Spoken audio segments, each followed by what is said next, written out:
ठीक है।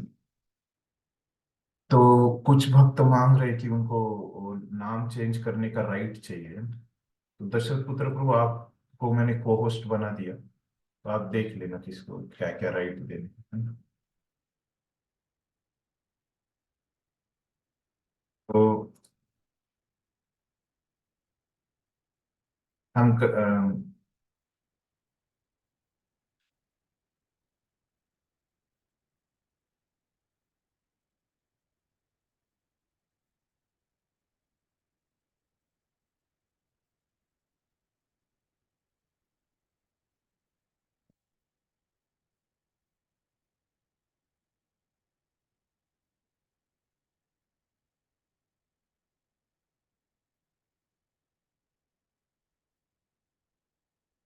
फिर मैं आपको एक चैट बॉक्स में वो किताब भेज देता हूँ। सॉफ्ट कॉपी नहीं होगी ना आपके पास?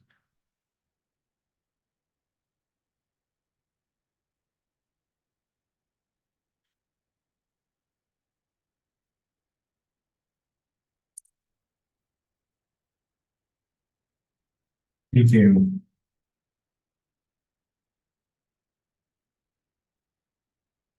ये हार्ड कॉपी तो है ना, मैं यहाँ से दिखा दे।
ईशोपनिषद में आप देखोगे यहाँ पे, तो ये ईशोपनिषद हमने देखा था कि उपनिषद क्या होते हैं। तो उसमें हमने चर्चा किया था कि कैसे उपनिषद ये शब्द का हमने अर्थ देखा था। तो याद है किसी को कि क्या होता है उपनिषद शब्द का अर्थ?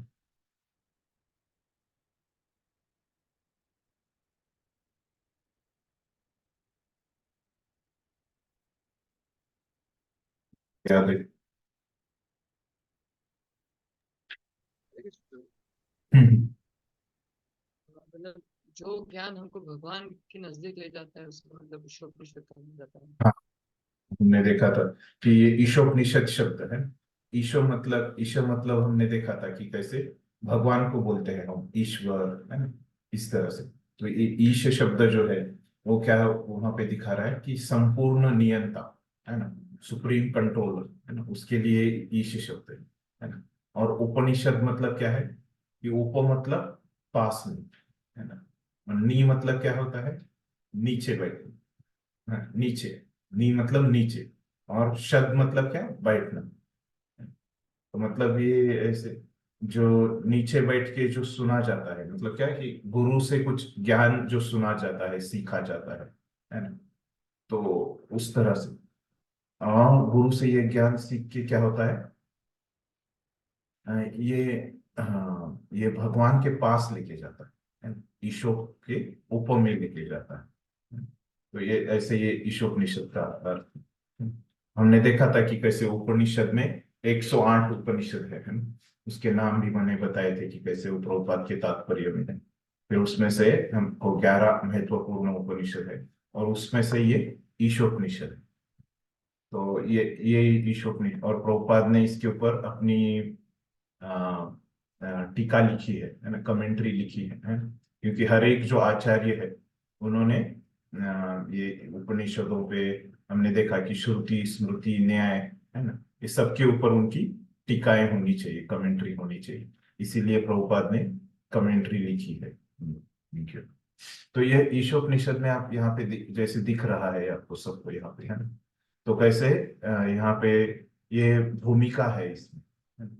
ये जो भूमिका है वो क्या है कि प्रभुपाद के प्रवचन है ना? जो प्रभुपाद ने लंदन में दिए थे, और हम देखेंगे उसमें बारे में। और ये ईश स्तुति से लेके ये जो मंत्र है ना, 18 मंत्र, तो ये ईशोपनिषद का भाग है ना? कोई कोई जो इसकी आवृत्तियां रहती है, वर्जन रहते हैं, तो उसमें क्या होता है, ये ईश स्तुति नहीं है बोलते हैं, है ना, ईशोपनिषद का भाग। लेकिन ये 1 से 18 मंत्र, है ना, ये ईशोपनिषद का भाग है। कुछ लोग बोलते हैं कि ये स्तुति है उसमें, है ना। तो इस प्रकार से ऐसे दो मत है ना? तो प्रभुपाद ने उसको ईश स्तुति को यहाँ पे लिया है ना, ईशोपनिषद में हमारे लिए।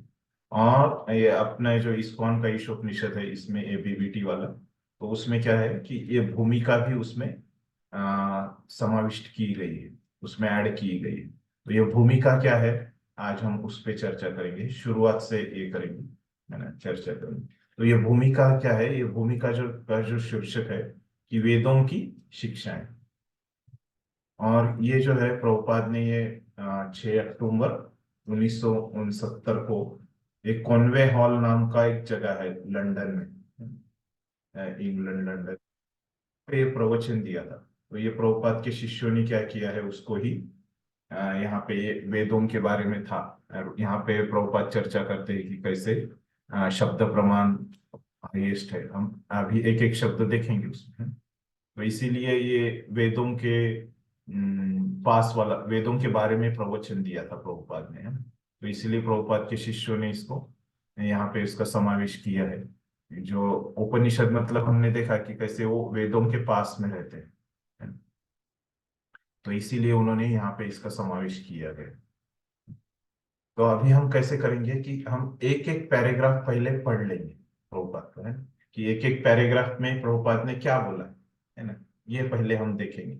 तो फिर बाद में हम क्या देखेंगे कि कैसे प्रभुपाद ने 2 पैराग्राफ में, एक बार हम ऐसे पढ़ लेंगे कोई भी, हम आगे हमारी पढ़ने का शैली ऐसे रहेगा कि हम सब पैराग्राफ अलग अलग हम समझ के लेंगे। पहले पहले हम पढ़ेंगे कि वो पैराग्राफ में क्या क्या दिया है, फिर उसके बाद हम चर्चा करेंगे क्या उसमें महत्वपूर्ण मुद्दे दिए गए।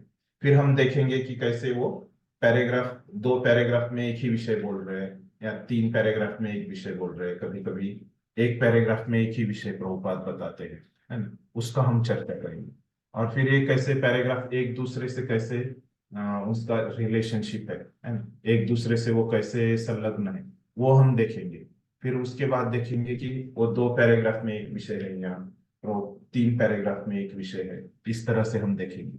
और फिर बाद में देखेंगे कि वो पूरे इसमें पूरा जो ये है कार्य है, जो पूरा वहां पे चैप्टर है, अध्याय है, उसमें क्या विषय बोल रहे हैं प्रभुपाद, और वो कैसे, अभी इसमें श्लोक नहीं, वो श्लोक से कैसे संबंधित है ना, इस तरह से हम पूरा चर्चा करेंगे। मतलब एक छोटे से लेके ऐसे कैसे, अभी आजकल कैसे वो ऊपर वाले कैमरे निकले हैं, हवा में से देखते हैं, है ना, उसमें कैसे दिखते हैं, ऐसे छोटा छोटा। पहले हम क्या करेंगे, ऐसे छोटा छोटा दिख के फिर ऐसे बड़े की वो चले जाएंगे। तो एक एक पैराग्राफ से हम चर्चा करेंगे, ठीक है। इसमें किसी को कुछ प्रॉब्लम, तो हम पहला पैराग्राफ चर्चा करते हैं। तो आप पढ़िए, कोई आप में से कोई भी लाइन से ऐसे पढ़ सकते हैं, सब लोग पढ़ सकते हैं।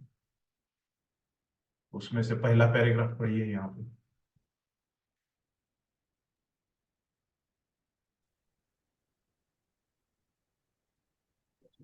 हरे कृष्ण। आवाज आ रही है बेटी? हाँ हाँ। देवियों तथा सज्जन, आज के प्रवचन का विषय है वेदों की शिक्षा है। वेद क्या है? संस्कृत में वेद की मूल धातु विद की व्याख्या कई प्रकार से की जा सकती है, लेकिन अंततः उद्देश्य एक ही है। वेद का अर्थ है ज्ञान। कोई भी ज्ञान जिसे आप स्वीकार करते हैं वेद है, क्योंकि वेदों की शिक्षा है मूल ज्ञान है। बद्ध अवस्था में हमारे ज्ञान में अनेक अपूर्णताएं रहती है। बद्ध आत्मा तथा मुक्त आत्माओं में यही अंतर है कि बद्ध आत्मा में 4 प्रकार के दोष पाए जाते हैं। पहला दोष यह है कि वह त्रुटियां करता ही है। उदाहरण अर्थात हमारे देश में महात्मा गांधी अत्यंत महान पुरुष माने जाते थे, लेकिन उन्होंने अनेक त्रुटियां की।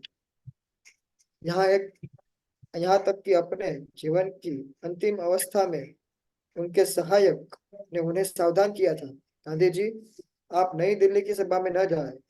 मेरे कुछ मित्र हैं और मैंने उनसे सुना है कि वहाँ खतरा है, किंतु उन्होंने एक न सुनी। उन्होंने जाने का हठ किया और वे मारे गए। महात्मा गांधी तथा राष्ट्रपति कैनेडी जैसे महान व्यक्ति भी न जाने इतने ऐसे लोग हैं त्रुटियां करते हैं। त्रुटि करना मनुष्य का स्वभाव है, यह बद आत्मा का एक दोष है। तो देखिए यहाँ पे मुख्य मुख्य पॉइंट क्या बोल रहे हैं प्रभुपाद, कि यहाँ पे प्रभुपाद बताते हैं कि वेद शब्द की व्याख्या करते हैं। तो उसमें वेद क्या है बता रहे है ना पहले। तो क्या अर्थ बताया, वेद का अर्थ क्या बताया प्रभुपाद ने, तो वेद का अर्थ ज्ञान है, नॉलेज, इस तरह से बताया।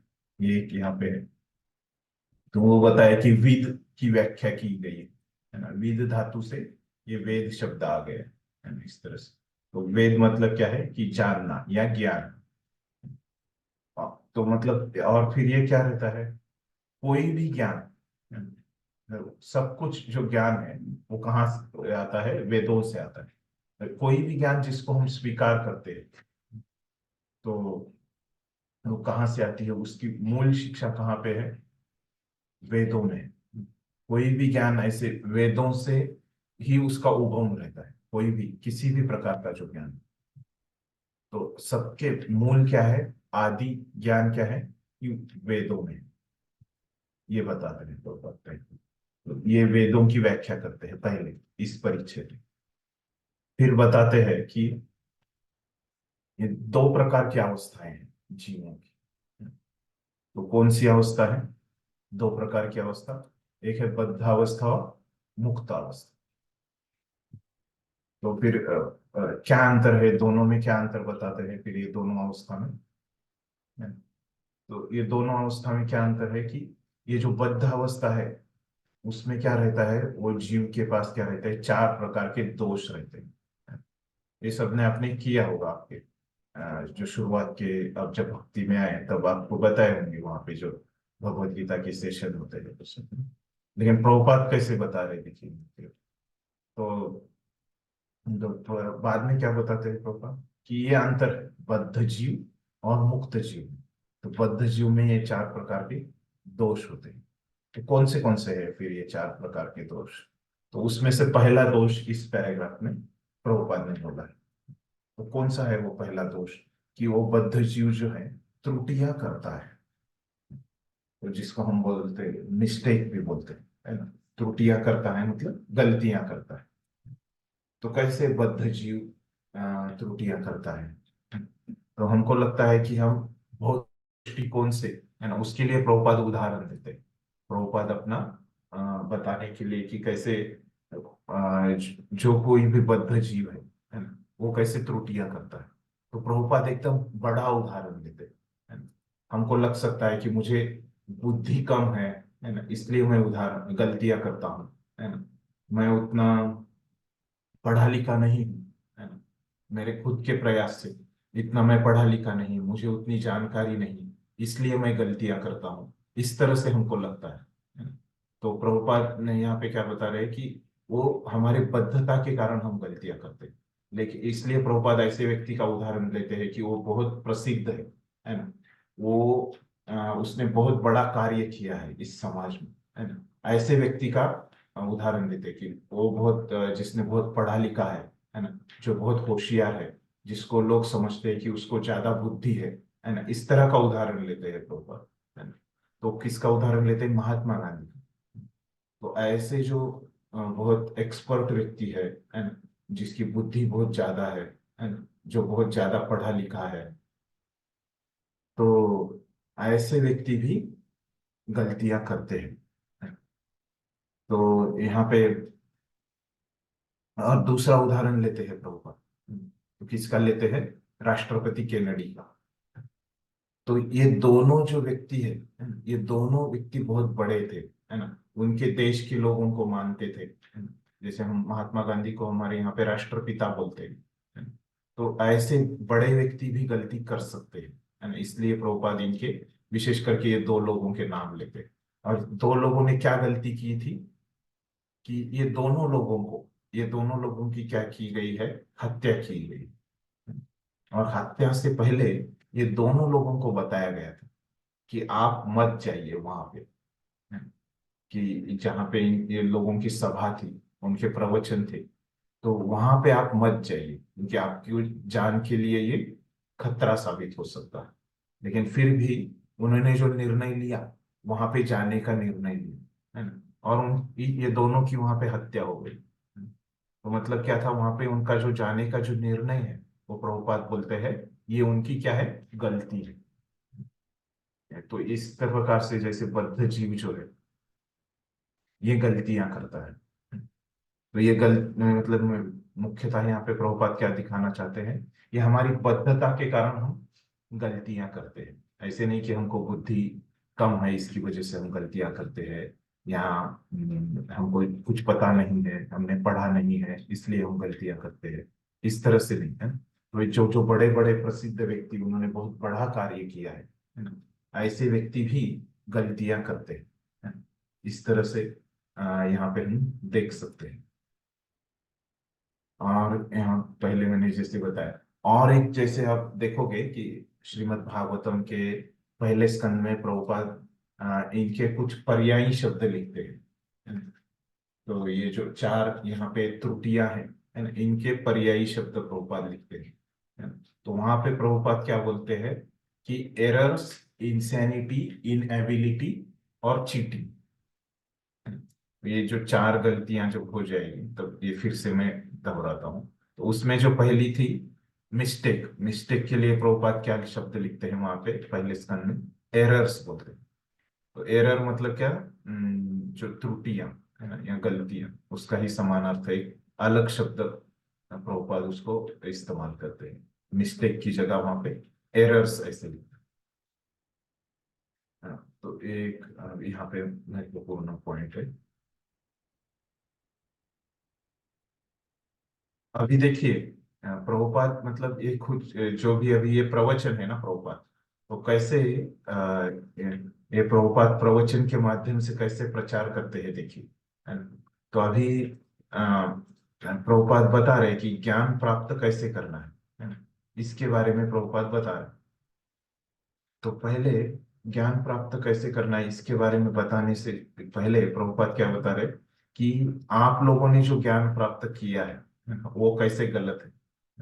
आप लोगों ने जो खुद से ज्ञान प्राप्त किया है, खुद की बुद्धि से आप लोग प्राप्त कर रहे हैं ज्ञान, है ना, जिसके स्रोत आप खुद ही हो, वो खुद तो इसका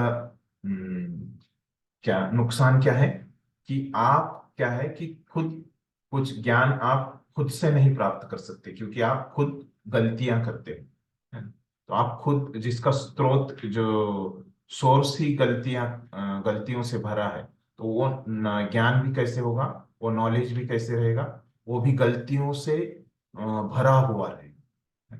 तो प्रभुपाद पहले उनको, जो लोग सुन रहे हैं उनको क्या बोल रहे हैं कि देखिए आपने जिस स्रोत से ज्ञान प्राप्त किया है वो स्रोत ही गलत है ना।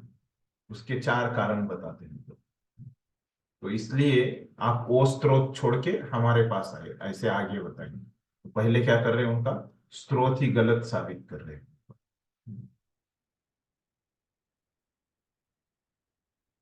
इस तरह से ये पहले पैराग्राफ से हमको सीखने को मिलता है। तो दूसरे पैराग्राफ पढ़िए।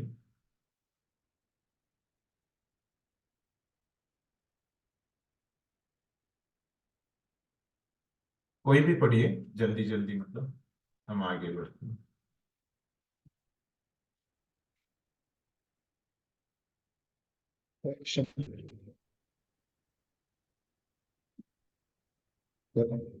दूसरा दोष है दूसरा दोष है भ्रम होना। भ्रम का अर्थ है जो नहीं उसे स्वीकार करना, अर्थात माया। माया का अर्थ है जो नहीं है। प्रत्येक व्यक्ति शरीर को स्वह मान बैठता है। यदि मैं आपसे पूछूं कि आप क्या हैं, तो आप कहेंगे, मैं मिस्टर जॉन, मैं धनी व्यक्ति हूँ, मैं यह हूँ, मैं वह हूँ। ये सब देह से संबंधित परिचय है, किंतु आप यह शरीर नहीं है, यह माया है। धन्यवाद। तो अभी यहाँ पे दूसरा दोष बता रहे हैं तो वो दूसरा दोष क्या है कि भ्रम या माया, भ्रमित होना। उसमें क्या बोलते हैं कि, तो उसका पहले अर्थ बताया प्रॉपर में, ये भ्रमित होना क्या रहता है। तो ये माया मतलब क्या है कि जो नहीं रहता, हमको यहाँ पे जो नहीं है ना, इस प्रकार से उसकी व्याख्या करते हैं। तो हमको यहाँ पे थोड़ा सा विरोधाभास लग सकता है, शब्दों का खेल सकता लग सकता है ना, कि जो नहीं है उसको कैसे हम माया बोले, है ना। कुछ बोलने के लिए, किसी को माया शब्द बोलने के लिए कोई वहां पे वस्तु रहनी चाहिए ना, तभी हम उसको कुछ नाम देंगे। तो प्रभुपाद उसकी क्या बोल रहे हैं कि जो वहां पे अस्तित्व ही जिसका नहीं है उसको हम माया बोलते हैं। तो मतलब यहाँ पे हमको थोड़ा सा विरोधाभास लग सकता है, लेकिन वो विरोधाभास नहीं है। तो कैसे, जैसे यहाँ जो उदाहरण है, कभी कभी ये माया शब्द समझने के लिए हमको ये मृगजल का उदाहरण दिया जाए। तो ये मृगजल जो है वो क्या है, अस्तित्व में नहीं रहता है ना? उसका कोई अस्तित्व नहीं, वो बस हमको ऐसे आभास होता है ना, कि मृगजल वहां पे है। ऐसे हमको दिखता है कि एक रेगिस्तान में ऐसे हमको लगता है कि वालू के ऊपर जो सूर्य प्रकाश की वजह से ऐसे कुछ चमक रहा है पानी के जैसे, लेकिन वहां पे पानी नहीं रहता, उसका अस्तित्व नहीं रहता। मृगजल वहां पे उसका अस्तित्व नहीं रहता, लेकिन हमको लगता है कि वहां पे वो अस्तित्व हो रहा, अस्तित्व है वैसे, है ना। ये ऐसे कभी कभी ये ऐसे उदाहरण दिया जाता है मृगजल समझने का, है ना। तो लेकिन वो ये ठीक है, वहां पे मुद्दा जो उपमा है ना मृगजल की, वहां पे हमको बता रहे कि अस्तित्व नहीं है, लेकिन और भी हमको इसको अच्छे से समझना है, ये भ्रमित होने को, माया को, है ना। तो हमारे शास्त्र आचार्य क्या बताते हैं शास्त्रों में, हमारे वैष्णव आचार्य क्या बोलते हैं, तो ये जो माया है वो क्या है कि ये हमारी चेतना में है, बताते हैं, है ना, ये माया। तो कैसे ये मतलब ये माया हमारी चेतना में है, तो मतलब हम लोग ये मायावादी लोग क्या बोलते हैं कि ब्रह्म सत्य जगन मिथ्य है। तो ये जगत पूरी माया है, इस प्रकार से मायावादी लोग बोलते हैं। लेकिन हमारे वैष्णवाचार्य क्या बोलते हैं कि ये जगत माया नहीं है ना, ये आपके चेतना में माया है। तो ये चेतना में कैसे आपकी माया है, ये जगत को आप भगवान से भिन्न रूप में देखते हो, ये माया है। मतलब हमारे आचार्य ये माया शब्द की क्या व्याख्या देते हैं कि जो भी आप भगवान से उसका आप संबंध नहीं देख पाते, उसको माया बताते हैं। तो ये हमारी चेतना में रहती है माया, है ना। तो ये माया से बाहर निकलना है तो क्या करना है हमको, सब कुछ भगवान के संबंध में देखना है। तो ये बद्ध जीव में त्रुटि रहती है, वो क्या करता है कि कोई भी जो चीज है वो भगवान से भिन्न रूप में देखता है। तो भगवान से भिन्न रूप में देखता है। तो ये माया का असली अर्थ है ना, जो हमारे वैष्णव आचार्य बोलते हैं। तो इस तरह से, तो ये देखिए, ये दुनिया में कोई भी चीज जो है उसमें माया नहीं है। हम वो चीज के प्रति, वो वस्तु के प्रति हमारा दृष्टिकोण कैसा है, हमारी चेतना कैसी है ना, उसमें माया है समाविष्ट। तो ये खास करके हमको बहुत समझना आवश्यक है ना। तो नहीं तो हम क्या करेंगे, हमको कुछ सेवा मिलता है मंदिर से, है ना। तो क्या हम जुड़ेंगे, जैसे हमको कुछ सेवा मिलता है कि अकाउंट का हिसाब है ना, पैसे का हिसाब किताब करना है, वो हम क्या बोल सकते हैं, लेकिन ये पैसा क्या है, माया है। इस तरह से हम बोल सकते हैं ये माया में नहीं पड़ूंगा, है ना, ये सेवा नहीं करूंगा, मैं पैसे के हिसाब किताब की सेवा नहीं करूंगा, इस तरह से हमको लगता है। तो यहाँ पे क्या है कि ये पैसा ये माया नहीं है ना? ये पैसे को खुद के लिए देखना, मतलब क्या, भगवान से अभिन्न देखना, खुद के लिए और किसी अन्य चीज के लिए देखना, भगवान की सेवा के अन्य चीज के लिए देखना, है ना? तो ये क्या है, माया है। तो ये माया का असली अर्थ हम यहाँ पे समझेंगे। और ये बद्ध जीव जो है ये भ्रमित हो जाता है। भ्रमित होना मतलब क्या है, कि भगवान से संबंध नहीं देखना उस वस्तु का, है ना, किसी भी वस्तु का ब्रह्मा भगवान से संबंध नहीं देखना। और प्रभुपाद यहाँ पे क्या बता रहे, उसके लिए क्या उदाहरण दे रहे, तो प्रभुपाद इसमें बता रहे कि मैं मिस्टर जॉन हूँ, मैं धनी व्यक्ति हूँ, है ना? मैं यह हूँ, मैं वह हूँ, है ना? तो मतलब क्या कर रहा है वो व्यक्ति, वो खुद की पहचान भूल गया है, वो भ्रमित हो गया। वो खुद को आत्मा नहीं समझता, भगवान का दास नहीं समझता। तो ये भी एक माया है ना? तो खुद को भी वो क्या समझ रहा है, कि भगवान से अलग समझ रहा है, भगवान के साथ उसका संबंध उसको पता नहीं, है ना? अलग अलग वो पहचाने खुद की करके बैठा है, इसलिए वो क्या है, भ्रमित है, या वो माया में है। तो इस प्रकार से बताया, लेकिन ये खुद के बारे में प्रभुपाद ने बताया है, इन्हें हम किसी भी चीज के लिए हम बता सकते हैं। तो माया कहाँ पे है, वास्तव में चेतना में है ये हम सीख सकते हैं। अगला पैराग्राफ पढ़िए, तीसरा दोष।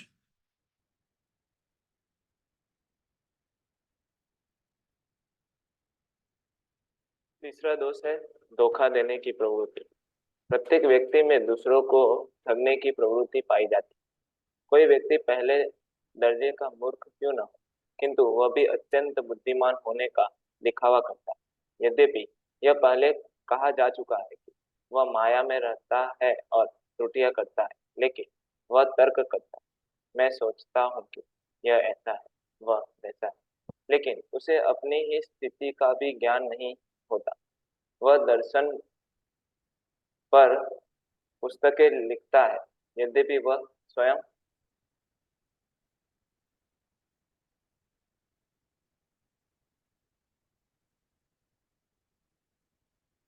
दोषी रहता है। यही उसका रोग है, यही धोखाधड़ी। यहाँ पे तीसरे पैराग्राफ में प्रभुपाद क्या बता रहे हैं कि हाँ, ये तीसरा दोष के बारे में चर्चा करें, कि कैसे ये जो बद्ध जीव है उसमें क्या प्रवृत्ति रहती है, दूसरों को धोखा देने की प्रवृत्ति रहती है। तो दूसरों की धोखा देने की जो प्रवृत्ति है उसको यहाँ पे क्या बोला है कि प्रभुपाद ने उसको हिंदी में चीटिंग को धोखा धोखाधड़ी धोखाधड़ी और धोखा देने की प्रवृत्ति, है ना, चीटिंग प्रोपेंसिटी, है ना? तो इस तरह से प्रभुपाद बताते हैं चीटिंग प्रोपेंसिटी। ये है तीसरा जो दोष है बद्ध जीव। तो देखिए, तो इसके लिए प्रभुपाद कैसे समझा रहे हैं ये तीसरे दोष को। तो प्रभुपाद बोलते हैं कि वो व्यक्ति वास्तवता क्या है, मूर्ख है, लेकिन वो क्या समझता है, वो खुद को दिखाता है ऐसे कि मैं बहुत होशियार हूँ, मैं बहुत बुद्धिमान हूँ, और लेकिन वास्तव में क्या है, वो मोह में है ना, वो गलतियां करता है, हमने देखा। और वो खुद की किताबें लिखता है ना, तत्वज्ञान के ऊपर वो किताबें लिखता है, लेकिन उसका कैसे गलत है, वो कैसे लोगों को धोखा दे रहा है, वो दूसरों को ज्ञान दे रहा है ना, जैसे कि उसको पता है वास्तव में, लेकिन यहाँ पे वो कैसे लोगों को धोखा दे रहा है ना, उसने, तो क्योंकि उसको पता ही नहीं है ना, कि वो खुद कौन है ना? वो खुद माया में है, वो खुद भगवान को, खुद भगवान से खुद को अलग देख रहा है, माया में है मतलब।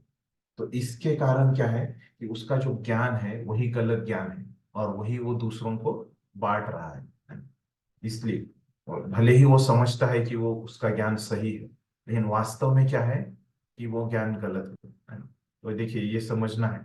तो मतलब अभी कैसे है, कि अभी कोई यहाँ का पैसा है, भारत का पैसा, है ना, अगर मैं समझो मैं दूसरे देश में गया, समझो अमेरिका देश में मैं चला गया, लेकिन ये भारत का पैसा मैं उधर जाके मेरे को पता नहीं कि मैं अमेरिका में हूँ, है ना?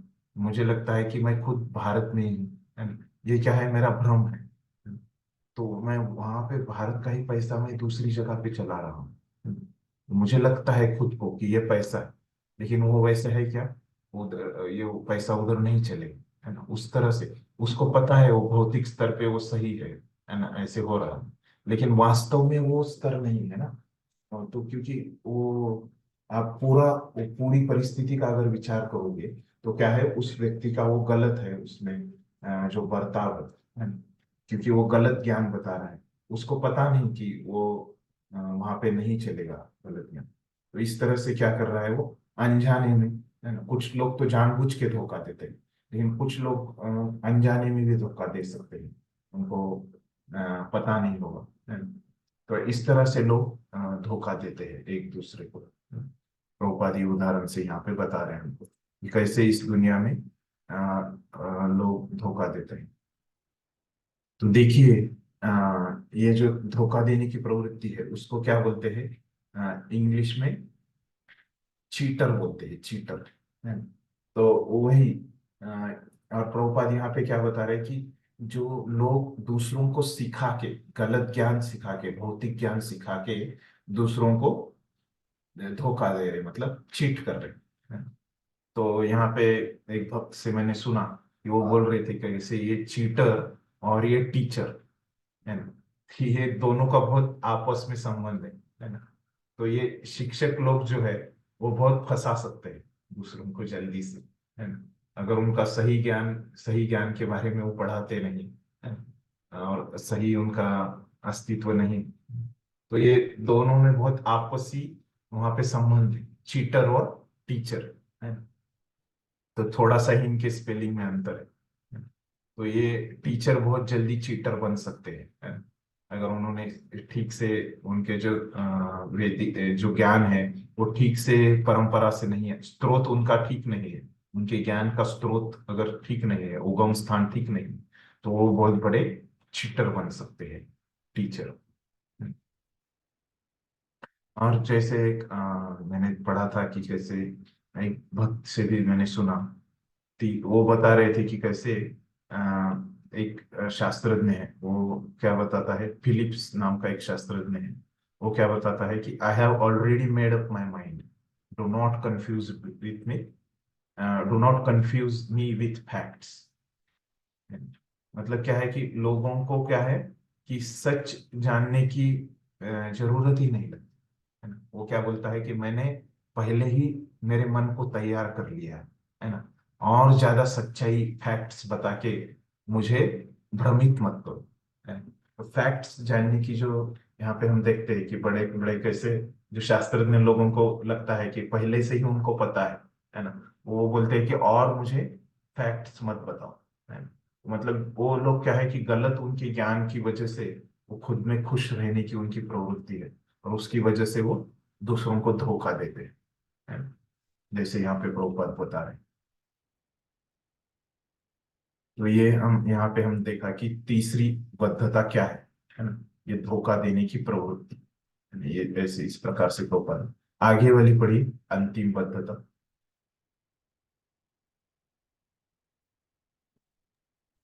अंतिम बात यह है कि हमारी इंद्रियां अपूर्ण है। हमें अपनी आंखों पर बड़ा गर्व होता है। शायद कोई व्यक्ति ललकारेगा, क्या तुम मुझे ईश्वर दिखा सकते हो? लेकिन क्या आपके पास ईश्वर का दर्शन करने के लिए आंखें हैं भी?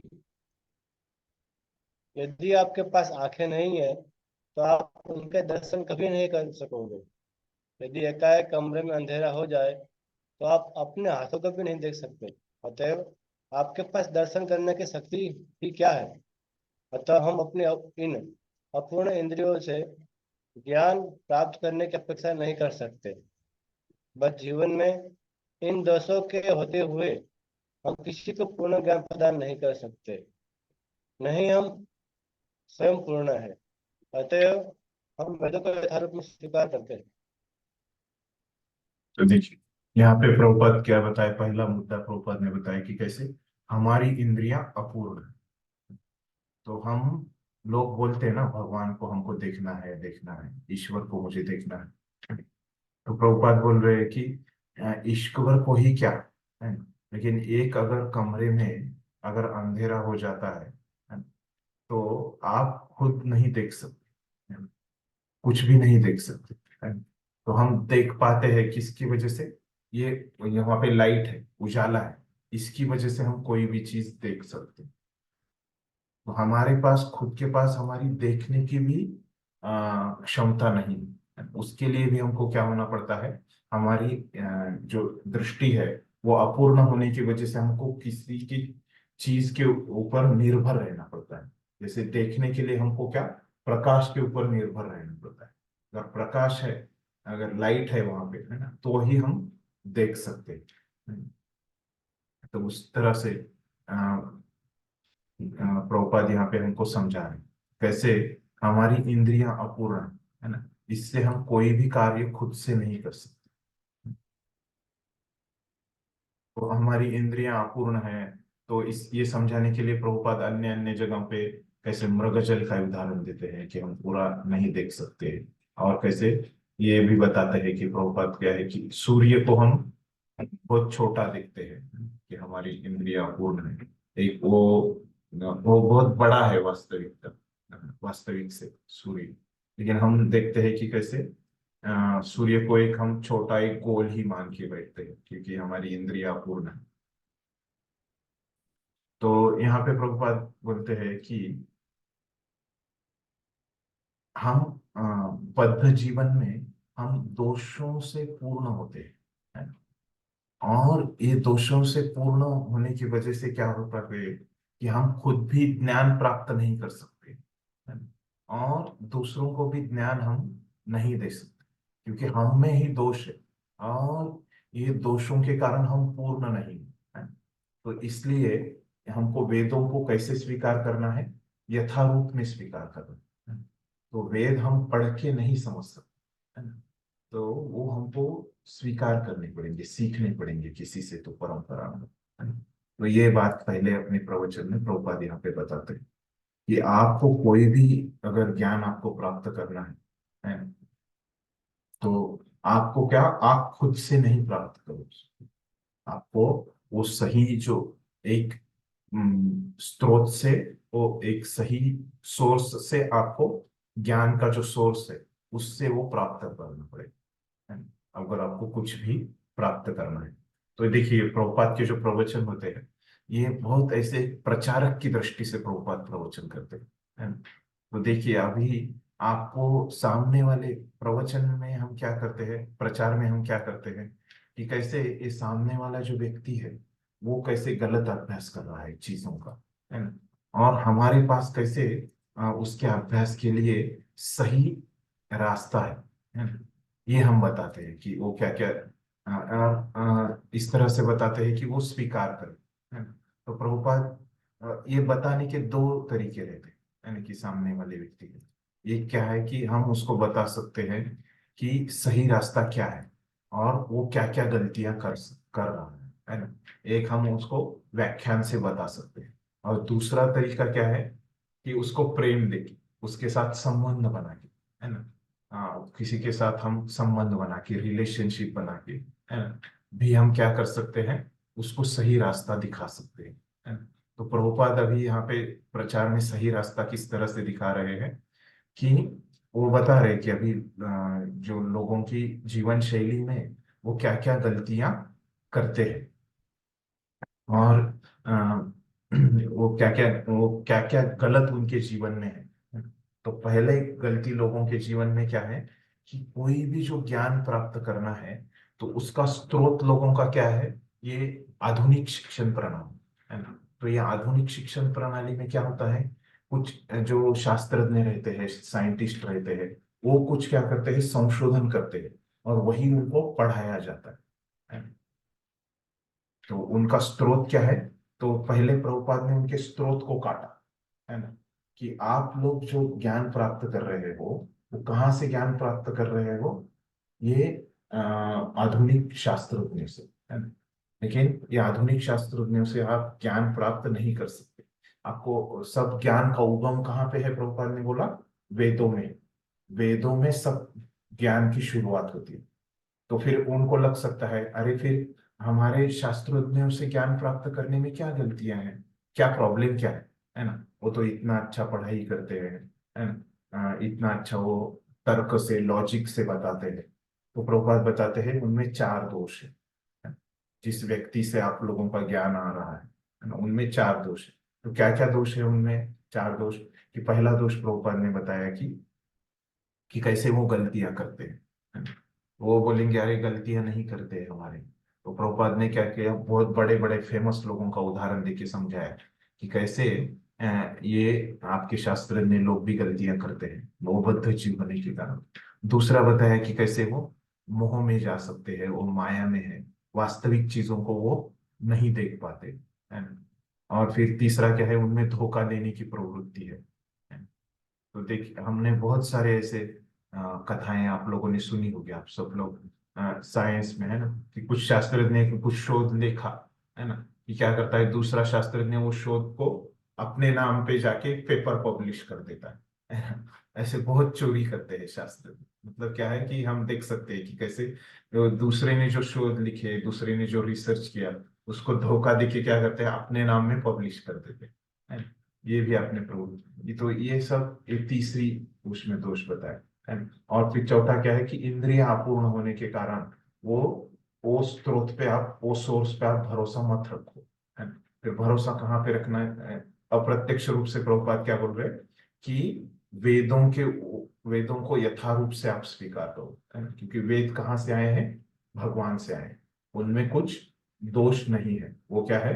अपौरुषेय है। तो इसलिए हमको जो ज्ञान है वो वेदों से स्वीकार करना चाहिए। तो ये मुद्दा ये 4 पैराग्राफ में प्रभुपाद बता रहे हैं, है ना। तो ये 4 पैराग्राफ में क्या है कि हमने देखा कि कैसे पहले पैराग्राफ में क्या है, विषय है कि वेदों की व्याख्या, है ना, और पहला दोष, दूसरे पैराग्राफ में दूसरा दोष, तीसरे पैराग्राफ में तीसरा दोष, चौथे पैराग्राफ में चौथा दोष, है ना। ये 4 पैराग्राफ में 4 विषय बताए। फिर ये चारों को मिलके अगर आपको बताना है, तो ये चारों में मिलके प्रभुपाद ने कौन से विषय की यहाँ पे चर्चा की है कि हम में 4 दोष है ना? वेदों में ही सब ज्ञान का उगम होता है, और इसीलिए हमें क्या करना चाहिए? वेदों को यथारूप में स्वीकार करना चाहिए, है ना? तो देखिए अभी पूरे 4 पैराग्राफ आपके ध्यान में आ गए, है ना। तो इस तरह से हम पढ़ाई करेंगे तो क्या हो जाएगा, पूरा हमको ध्यान में समझ भी आ जाएगा और ध्यान में भी रहेगा, है ना। एकदम आसान पद्धति है ये अभ्यास करने की, है ना। तो किसी को कुछ समझा नहीं क्या ये 4 पैराग्राफ में? तो हमने एक एक प्रभुपाद का प्रत्येक शब्द देखा, वो पैराग्राफ में क्या क्या विषय है, और फिर 4 पैराग्राफ को मिलके जो एक विषय है वो भी हमने उसके बारे में देखा अभी। इस तरह से हम अभ्यास करते जाएंगे, है ना? एक भी शब्द हम ये ईशोपनिषद का नहीं छोड़ेंगे, है ना? इस तरह से एकदम हम एक एक शब्द के ऊपर चर्चा करते जाएंगे। तो मैंने बताया फिर, तो किसी को कुछ समझा नहीं ऐसे कोई है ये 4 पैराग्राफ में? हरे कृष्ण ब्रो जी। हाँ, ब्रो ये जो डिफेक्ट है उसका सीक्वेंस यही है। सीक्वेंस, हाँ यहाँ पे प्रभुपाद ने वैसे बोला है, लेकिन अन्य जगह पे लॉजिकल इसका सीक्वेंस ऐसे भी बताते हैं कुछ कुछ लोग कि हमारी इंद्रियां अपूर्ण है ना। तो फिर इस तरह इंद्रियों से शुरू करते हैं, है ना।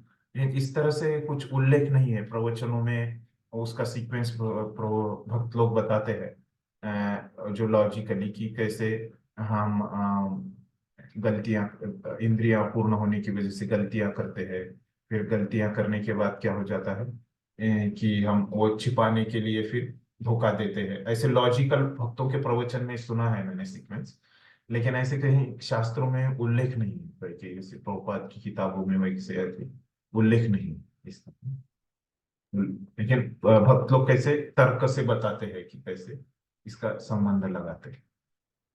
और एक दूसरा ब्रो जी था कि वो जो आपने श्रीमद् भागवतम के शुरुआत में जो प्रभुपाद जी ने दिए, जो बोला था एरर, और फिर हाँ हाँ, वो शब्द, हाँ, और वो समानार्थी शब्द जो है।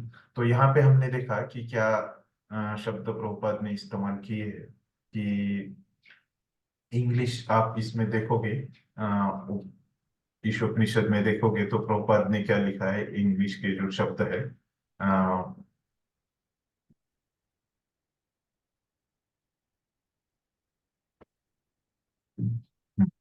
तो प्रभुपाद क्या लिखते हैं कि mistakes, tendency to commit mistake, है ना। तो ये मिस्टेक को वहां पे प्रभुपाद ने भागवतम में क्या लिखा है, एरर भी लिखा है, एक समानार्थी शब्द, है ना। फिर वहां पे और एक जो है कि ये जो यहाँ पे लिखा है कि इल्यूजन मतलब मोहित होना, है ना, तो उसको उधर लिखते हैं प्रभुपाद इंसैनिटी, है ना। इंसैनिटी मतलब क्या है कि हम एक हमको बहुत अलग, हमको पता नहीं रहता कि हम क्या व्यवहार कर रहे हैं, है ना। इंसैनिटी का अगर आप शब्दशः अर्थ देखोगे डिक्शनरी में, तो क्या होता है, हाँ पागलपन, है ना। तो इंसैनिटी लिखते हैं प्रॉपर, मतलब ये मोहित होना कैसे है, ये जैसे पागल व्यक्ति को पता नहीं रहता कि कौन हूं, है ना? वो स्वीकार नहीं करता कि मैं पागल हूँ, है ना? तो इस तरह से प्रभुपाद जो है वहां पे कौन सा शब्द इस्तेमाल करते हैं कि इंसैनिटी, है ना, ये समानार्थी शब्द लिखते हैं इसके लिए अपने हम्म, जो ये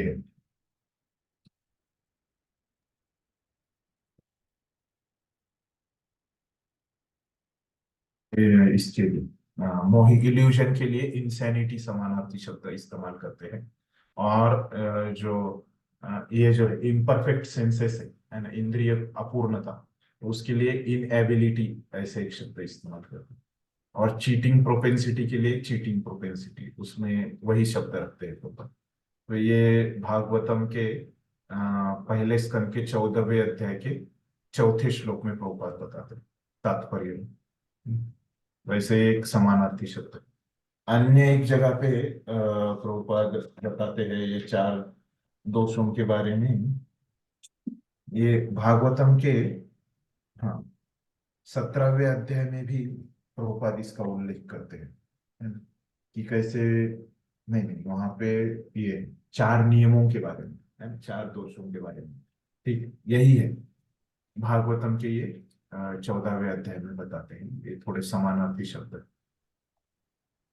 थैंक यू। और इसमें संस्कृत में भी इसको शब्द है ना, समानार्थी शब्द, वो भी मैं बताता हूँ कि पहले जो हमको बताया था कि कैसे हम गलतियां करते हैं, है ना, इसको संस्कृत में क्या बोलते हैं, ब्रह्म।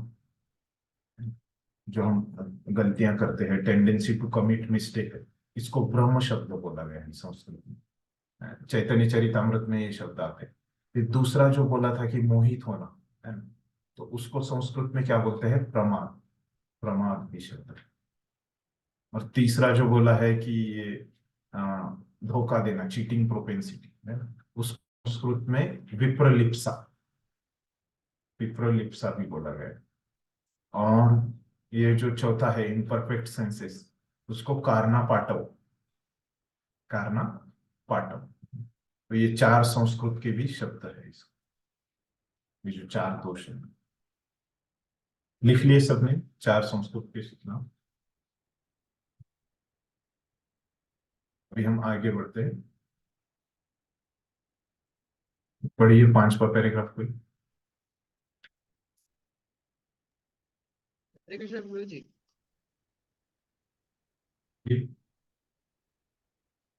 गुरु जी एक प्रश्न था बस।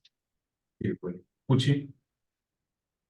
जैसे गुरु जी हम प्रचार में जाते हैं तो फिर हम ये बताते हैं कि ज्ञान वेदों से लेना चाहिए, क्योंकि लोग इस दुनिया में परफेक्ट है तो वो परफेक्ट नॉलेज तो नहीं दे सकते। तो फिर मतलब ये पॉइंट आता है कि तो फिर मतलब वेद भी तो मतलब एक व्यक्ति ने ही लिखे हैं, तो उसमें भी तो इम्परफेक्शन हो सकते हैं। तो फिर एक बार फिर से, उतना क्लियर आपका आवाज नहीं आ रहा था। वेद व्यक्ति ने लिखे हैं तो, हाँ क्या, तो वो भी तो दुनिया के ही व्यक्ति है, वो भी तो इम्परफेक्ट हो सकते हैं।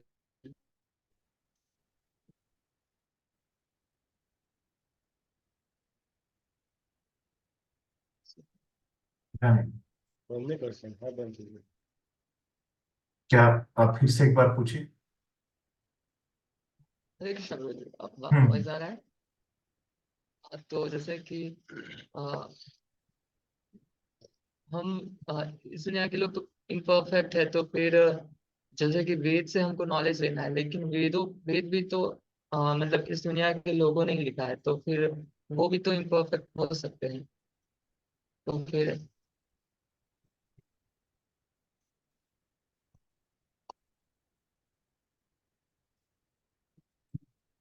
तो इसके बारे में ऐसे है कि वेद जो है, तो देखिए किसी ने लिखा नहीं है ना।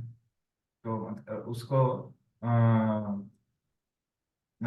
व्यासदेव ने लिखा है, लेकिन हम उनको बता सकते हैं कि वो मतलब पहले बोल के सुन के ही उसको याद रखा जाता है ना, जैसे हमने पढ़ाई किया है ना, कि ये जो वेद है पहले एक गुरु शिष्य को बताते थे, है ना, कि वो परंपरा से आते थे, है ना। जैसे पहले हमने देखा कि कैसे भगवान ने ब्रह्मा को बताया, हमारी जो परंपरा है उसमें, है ना।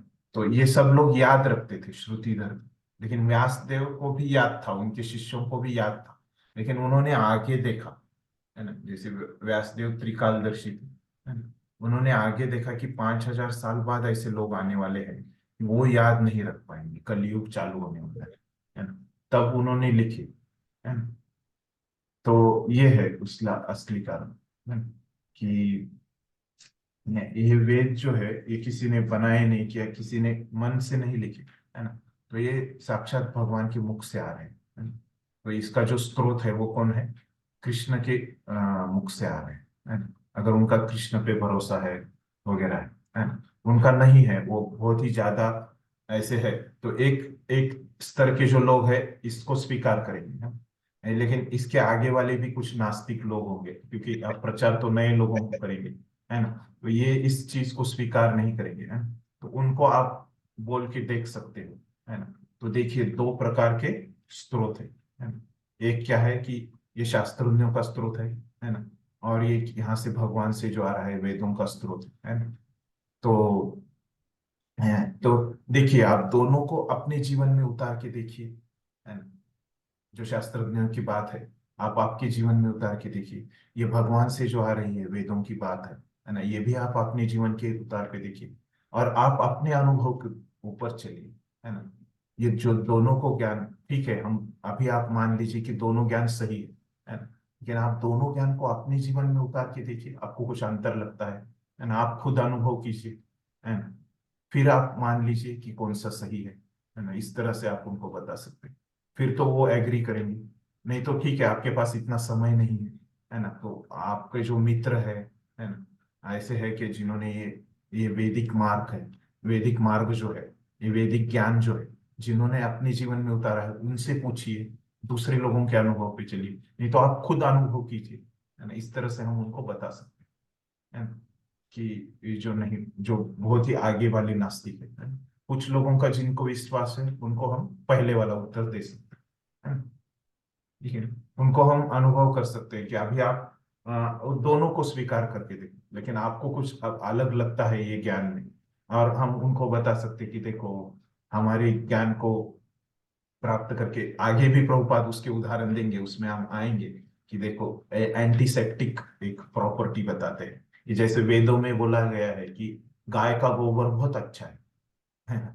ये वेदों की बात है ना। ये हमने अभी यहाँ पे प्रभुपाद ने अंतिम वाक्य में क्या बोला, कि वेदों को यथारूप में स्वीकार करो, है ना, जैसा है वैसा स्वीकार करो। तो वेद क्या बोलते हैं कि गाय का जो गोबर है वो बहुत पवित्र है, और शास्त्रज्ञों ने क्या किया है प्रभुपाद वहां पे बताते हैं, कि शास्त्रज्ञ अभी वहां पे बता रहे हैं कि गाय के गोबर में अभी बहुत सारी एंटीसेप्टिक प्रॉपर्टी, उससे बहुत सारी दवाइयां भी अभी ये शास्त्रज्ञ लोग बना रहे हैं, है ना। इस तरह से प्रभुपाद वहां पे बताते हैं। तो वो भी हम आगे अभी इसी में है, वो इसी प्रवचन में, वो भी आगे आएगा, है ना। अभी आपको समझ गया, आपके प्रश्न का उत्तर मिला? जी भाई, थैंक यू। हम्म। तो जो थोड़े से कम है नास्तिक, उनके लिए वैसे बता सकते हैं, और वो ज्यादा ही नास्तिक है उनको बोल सकते हैं कि आप अनुभव करके देखिए, है ना? फिर आप समझ जाएंगे।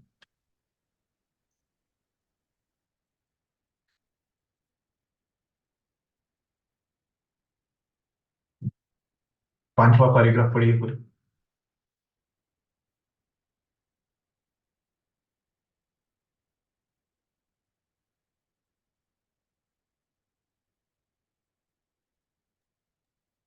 आप वेदों यहाँ पे दिखाया है मैंने।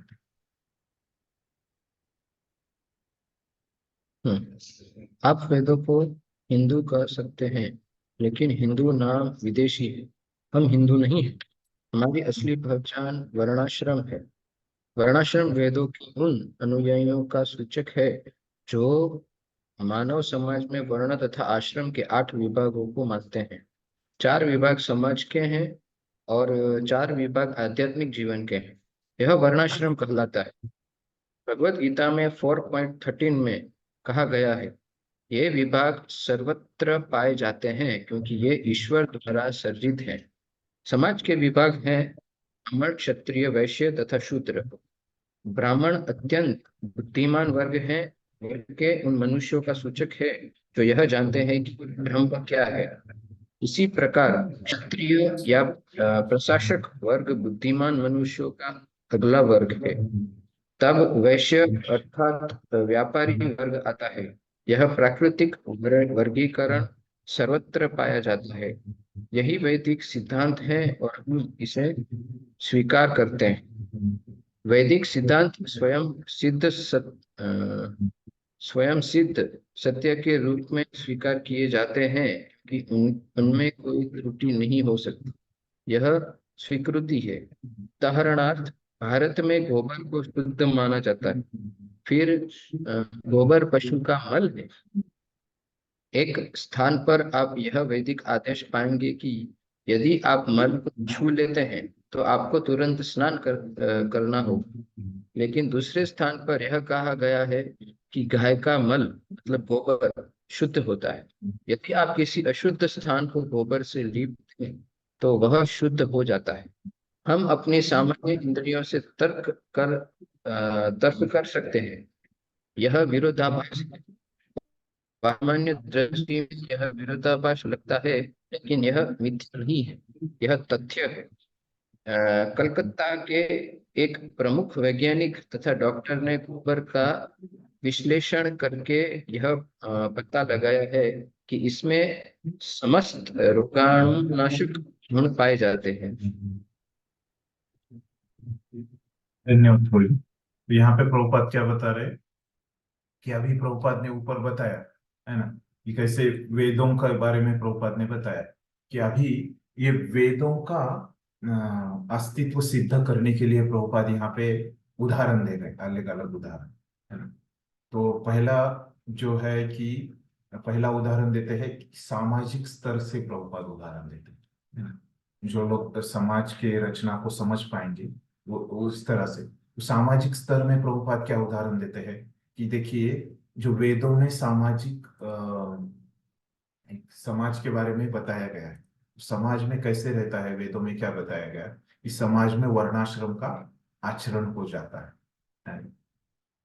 तो समाज में वर्णाश्रम का आचरण हो जाता है।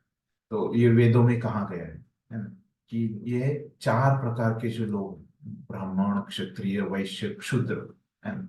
तो ये जो 4 प्रकार के लोग हैं हमेशा रहेंगे। कहाँ पे रहेंगे? समाज में ये 4 प्रकार के लोग रहेंगे।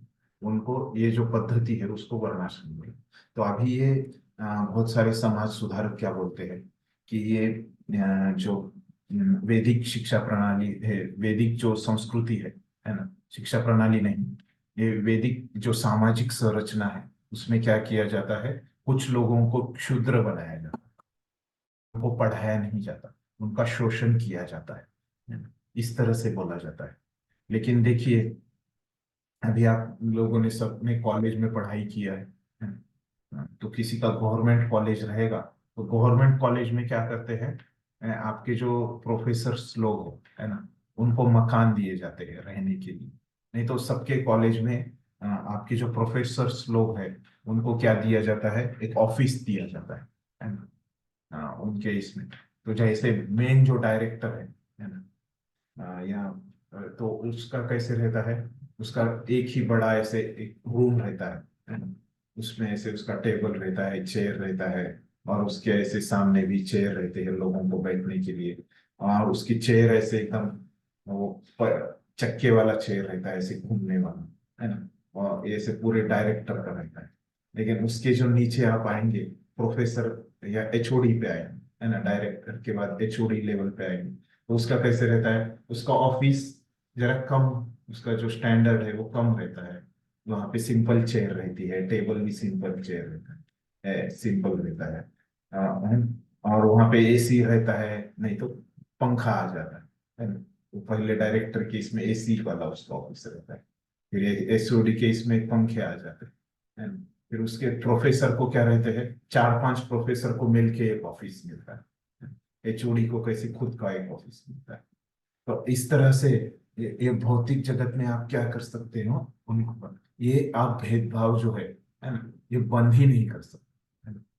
तो ये लोगों के समझ में नहीं आता, है ना। कुछ कुछ लोग क्या बोलते हैं कि ये समाज के नाम पे आप भेदभाव करते हैं, लेकिन अभी देखो एक गवर्नमेंट कॉलेज में या किसी भी कॉलेज में ऐसे होता ही है ना। ये मतलब हमारे शास्त्र वेद क्या बताते हैं कि ये भेदभाव को आप रुकाएं, है ना। और ये ब्राह्मण क्षत्रिय वैश्य शूद्र, है ना, तो ये भी जो लोगों के स्वभाव है ना, भगवत गीता में क्या बोला गया है, ये कैसे मालूम होता है, गुण और कर्म के हिसाब से हमको ये पता चलता है ना, कि कौन से 4 प्रकार का उसमें स्वभाव है। ब्राह्मण का स्वभाव है, क्षत्रिय का है, वैश्य का है या शूद्र का है ना।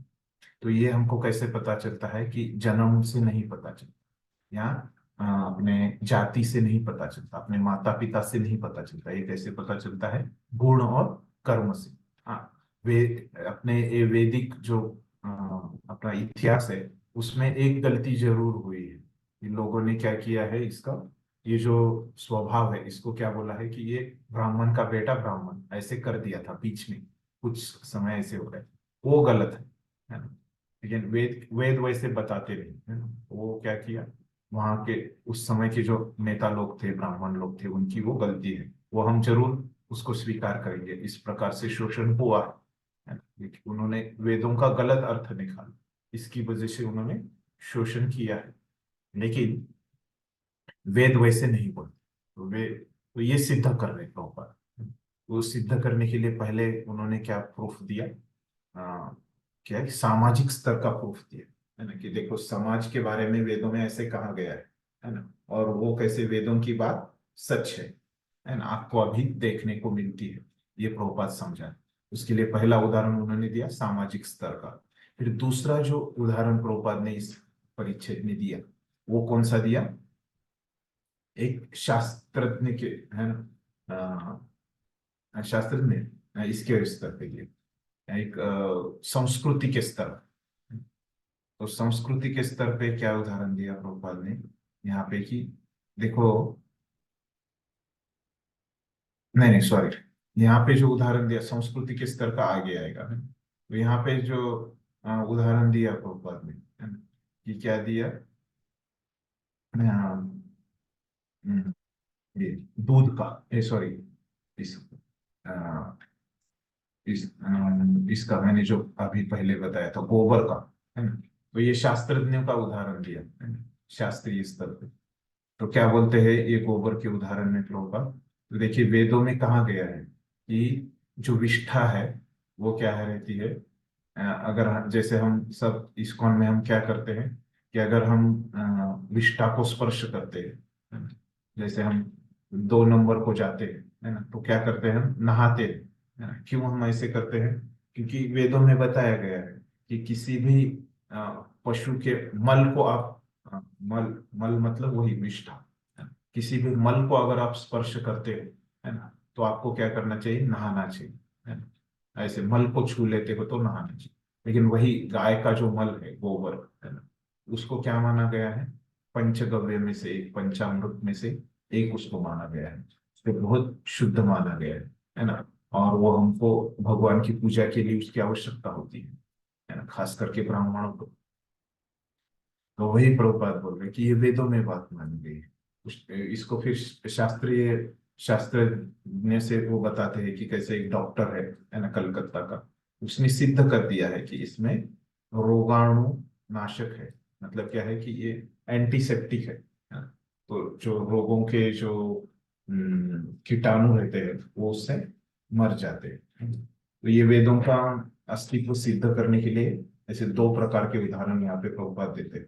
पहला जो है सामाजिक स्तर पे, और दूसरा उदाहरण देते हैं कि ये शास्त्रज्ञ को समझने लायक, ऐसे वैज्ञानिक स्तर, एक सामाजिक स्तर पे और दूसरा वैज्ञानिक स्तर पे, इस प्रकार के दो प्रकार के प्रूफ देके प्रभुपाद ये परिच्छेद में बोलते हैं। और क्या है इस परिच्छेद में? हाँ, प्रभुपाद बोलते हैं कि ये जो हिंदू शब्द है ना, शुरू में, ये हिंदू शब्द में क्या है कि हम हिंदू नहीं हैं।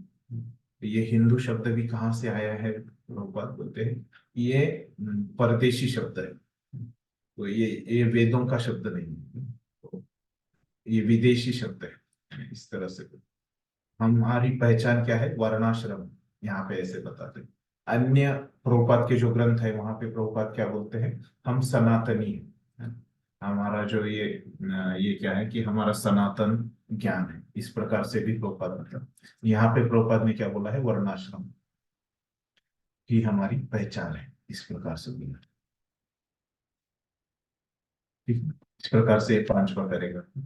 6ठा पैराग्राफ पढ़िए कोई।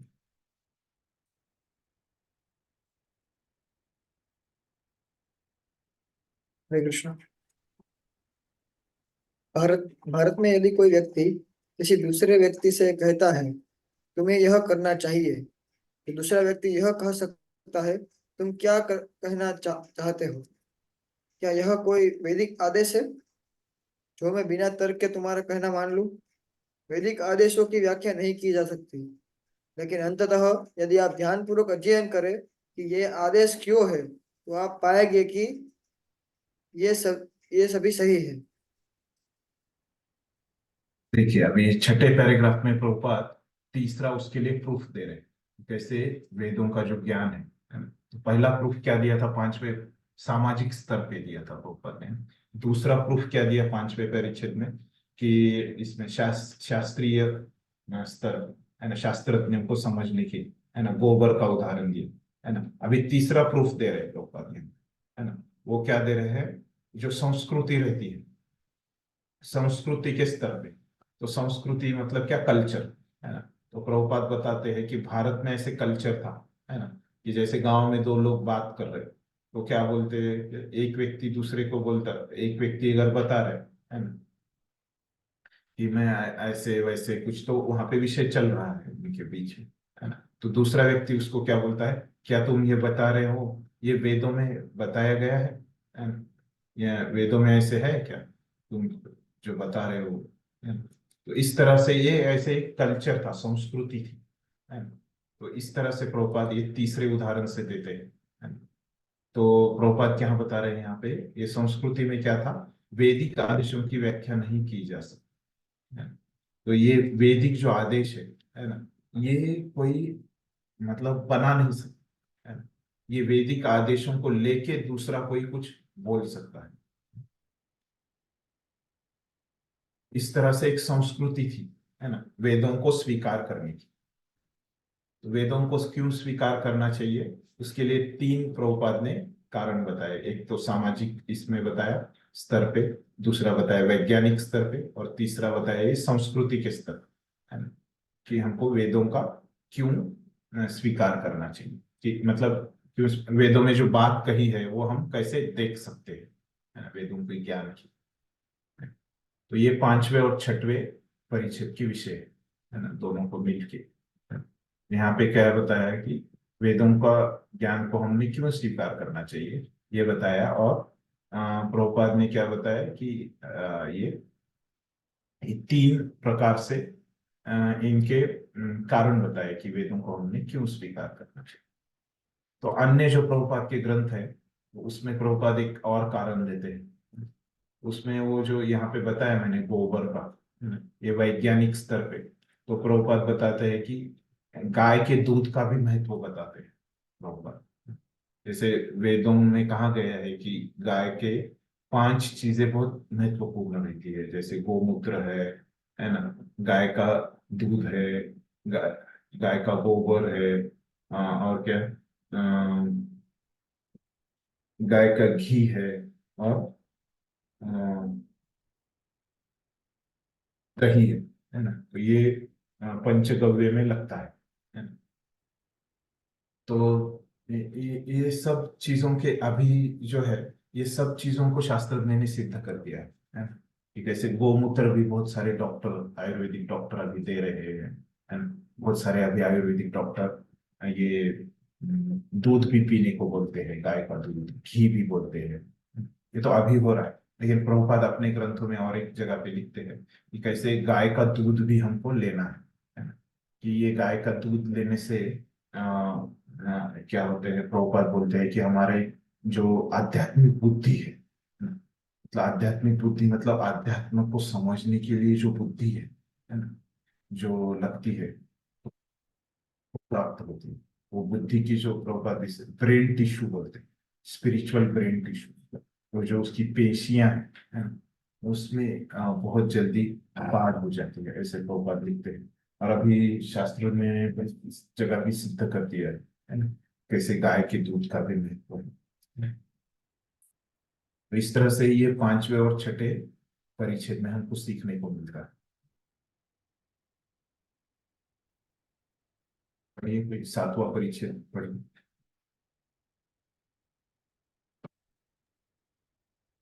वेद मानवीय ज्ञान के संकलन नहीं है। वैदिक ज्ञान आध्यात्मिक जगत से अर्थात भगवान कृष्ण से आता है। वेदों का अन्य नाम श्रुति है। श्रुति उस ज्ञान की सूचक है जिसे सुनकर अर्जित किया जाता है। यह प्रायोगिक प्रायोगिक ज्ञान नहीं है। श्रुति माता के तुल्य मानी जाती है। बहुत सारा ज्ञान हमें अपनी माता से ही प्राप्त होता है। उदाहरण, यदि आप जानना चाहते हैं आपका आपका पिता कौन है, तो इसका उत्तर कौन दे सकता है? आपकी माता।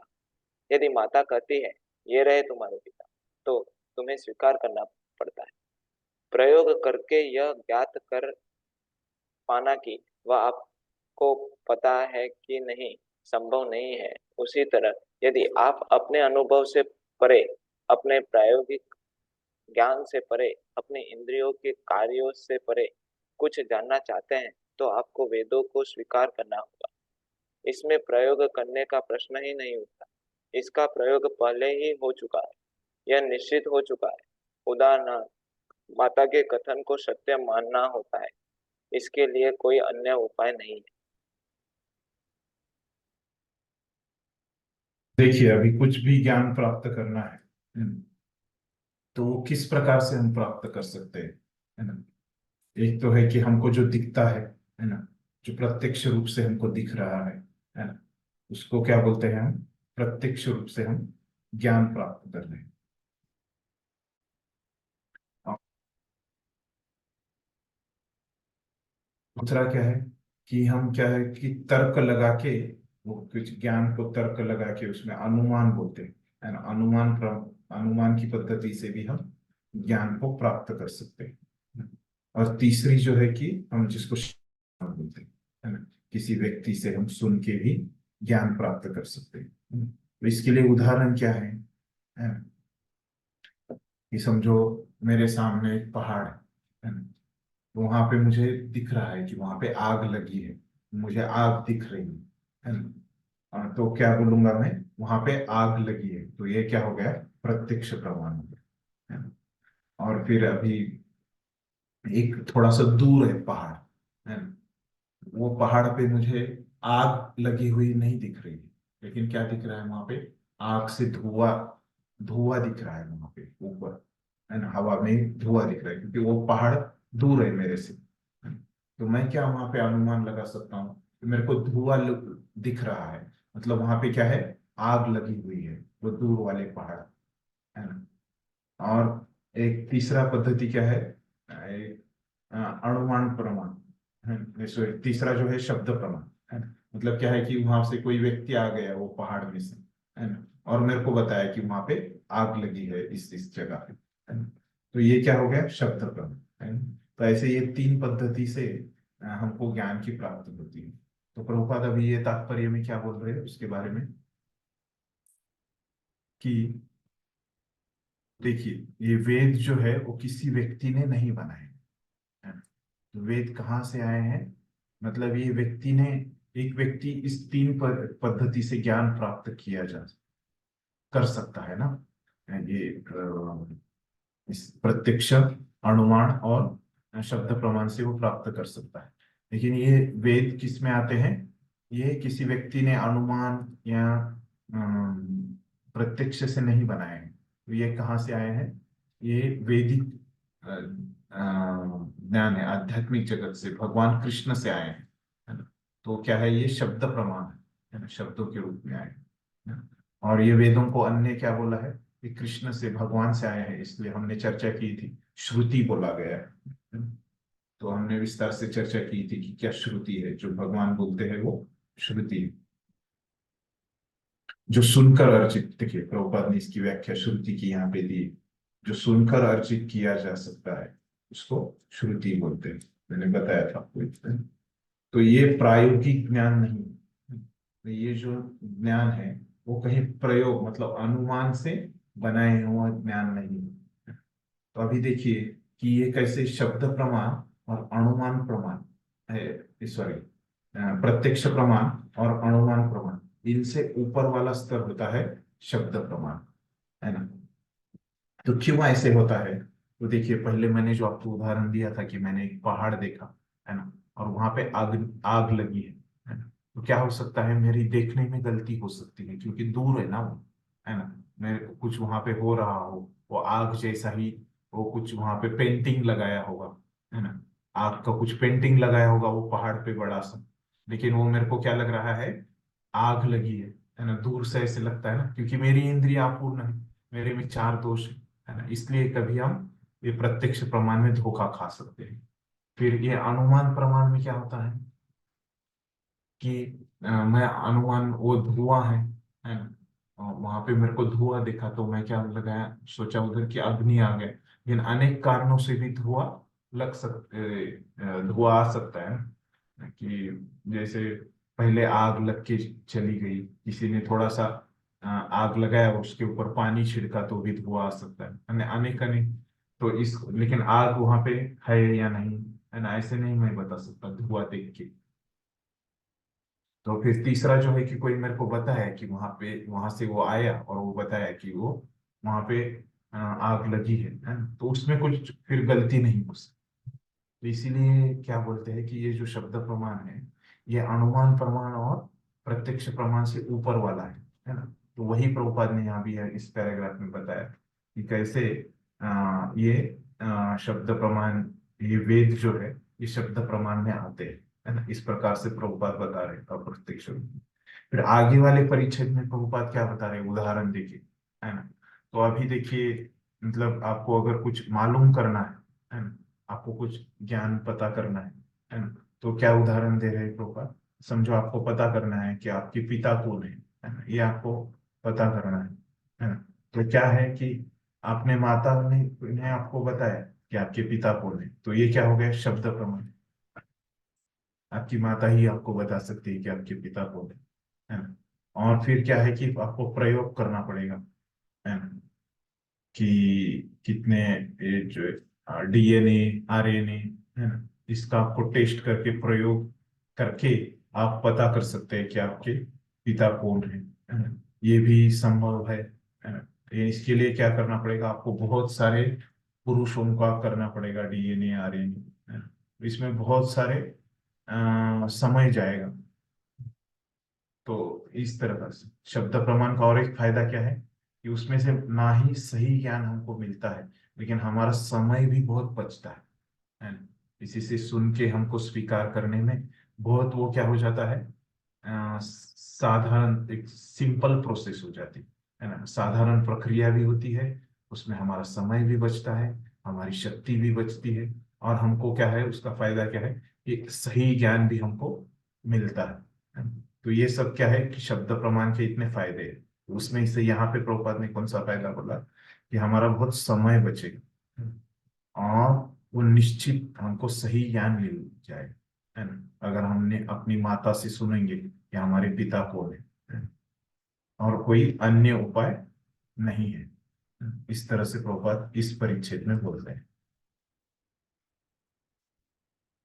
तो मैंने सुन रहा था कि परम पूज्य राधानाथ स्वामी महाराज अपने एक प्रवचन में बता रहे थे, है ना, कि वो बताते हैं कि कैसे आपको कुछ सीखना है ना? तो दो पद्धति से आप सीख सकते हैं, है ना। तो पहली पद्धति क्या है कि आप अपनी किताबों से, किसी भी किताबों से आप सीख सकते हैं, वो किताबें पढ़ के।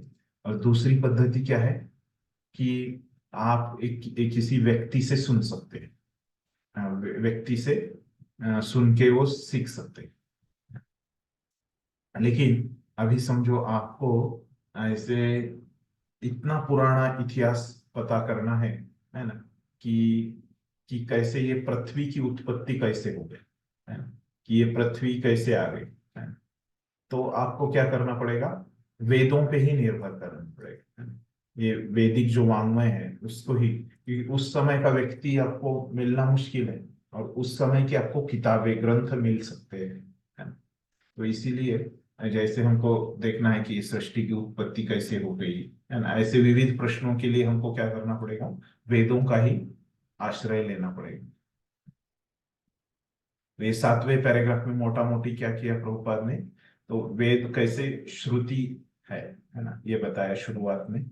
और फिर बाद में कैसे बताया कि कैसे ये जो शब्द प्रमाण है ना, वो कैसे अनुमान प्रमाण और प्रत्यक्ष प्रमाण में कैसे उसका जो स्तर है वो बहुत अच्छा है, क्योंकि वो क्या है कि हमारा समय बहुत बचाता है, और उसमें क्या है, निश्चित ज्ञान हमको मिलता है ना। इस प्रकार के उसके कुछ फायदे प्रभुपाद ने यहाँ पे बताया प्रत्यक्ष रूप से। अगले पैराग्राफ में क्या बताया थे, पढ़िए।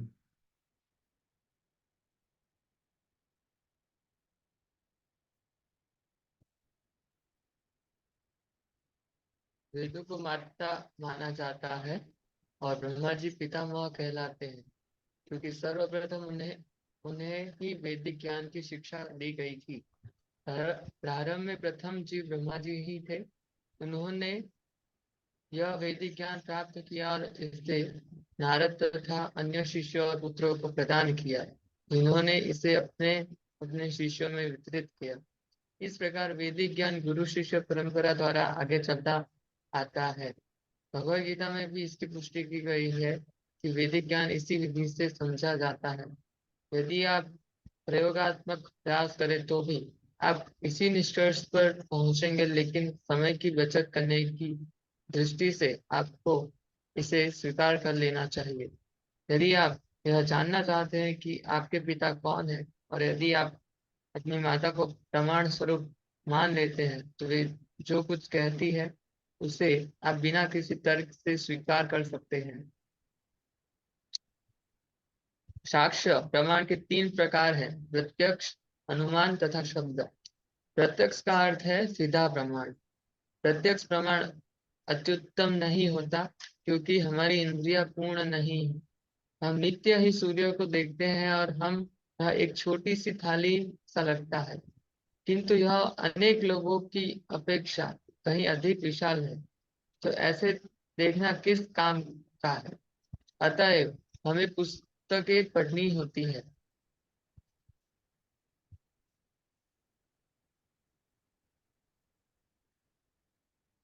तब हम सूर्य के विषय में समझ सकते हैं।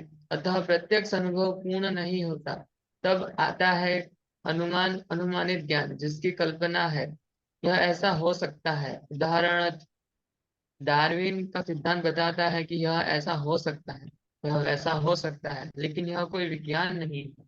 यह एक सुझाव है और पूर्ण भी नहीं है। किंतु यदि आप प्रामाणिक स्रोतों से ज्ञान प्राप्त करते हैं तो वह पूर्ण है। यदि आपको रेडियो स्टेशन के अधिकारियों से कोई कार्यक्रम निर्देशिका प्राप्त हो तो आप उसे स्वीकार कर लेते हैं, आप उसे अस्वीकार नहीं करते। इसके लिए आपको कोई प्रयोग नहीं करना होता, क्योंकि यह ज्ञान प्रामाणिक स्रोतों से प्राप्त हुआ है। तो देखिए अभी ये परिच्छेद में प्रभुपाद ने और थोड़ा उसी विषय को लेके है, 7वां और 8वां परिच्छेद। तो यहाँ पे क्या बोला, पहला मुद्दा प्रभुपाद ने कि जैसे वेद अपनी माता की तरह है ना, और ब्रह्मा हम अपने पिता की तरह है ना। तो वेद हमको बताते हैं कि मतलब वेदों में हमको पता चलेगा कि हम कौन है, हमारी उत्पत्ति कौन है की, है ना, किसने की, है ना, कौन हमारे पिता है। तो इस तरह से प्रभुपाद ने बताया। फिर बाद में बताते हैं कि ये 3 प्रमाणों के बारे में प्रभुपाद ने अभी नाम लिया, ये 3 प्रमाण के इसमें। पहले बताते हैं प्रत्यक्ष प्रमाण है। तो उसके बारे में क्या बोलते हैं कि डायरेक्ट,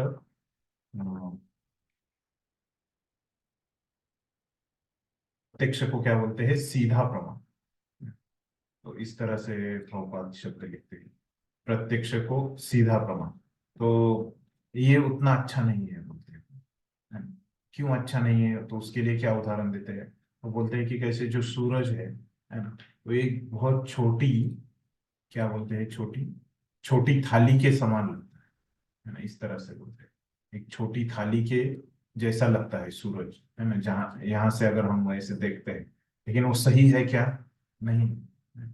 सूरज तो बहुत बड़ा है ना?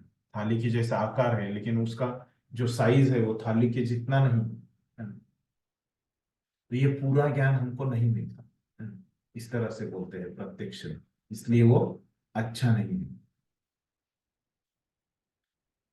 तो अगर आपको सूरज के बारे में जानना है तो क्या बोलना पड़ेगा, प्रभुपाद बोलते हैं कि आपको किताबें पढ़नी पड़ेगी, है ना। किताबें पढ़नी पड़ेगी मतलब आपको शब्द प्रमाण स्वीकार करना पड़ेगा, है ना। और दूसरा जो प्रमाण है अनुमान प्रमाण, उसके बारे में प्रभुपाद क्या बोलते हैं, ये प्रत्यक्ष अनुभव पूर्ण नहीं होता।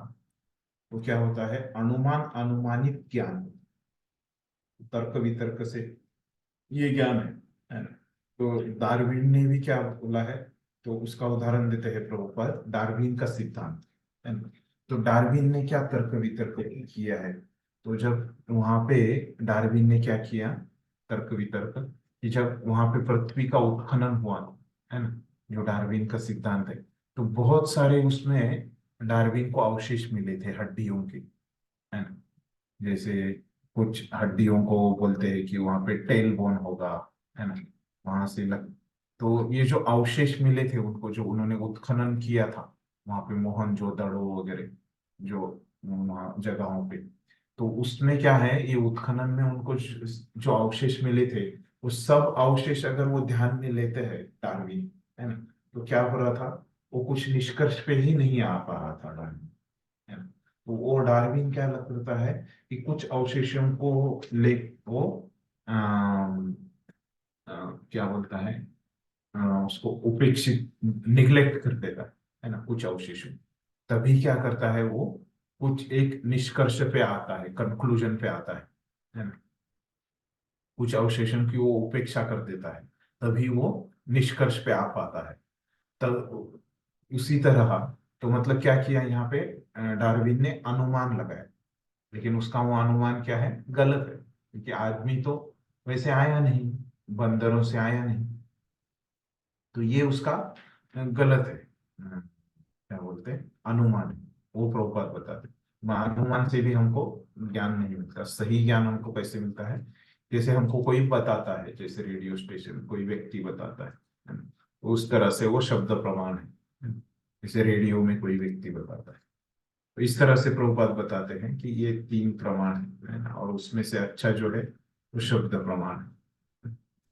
वो क्या है कि इसमें समय जाता है और सही ज्ञान हमको प्राप्त करता है। तो ये 7वें और 8वें परिच्छेद में प्रभुपाद ने कौन से विषयों पे चर्चा की, कि कैसे ये जो वैदिक ज्ञान है, ये कैसे प्रत्यक्ष और अनुमान प्रमाण से बड़ा है ना।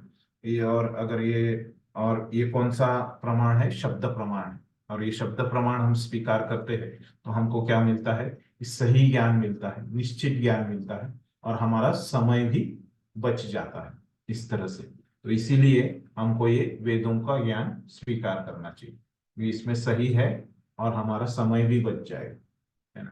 हम किसी से सुन लेंगे, खुद अनुभव करते रहेंगे तो बहुत हमारा समय नष्ट हो जाएगा।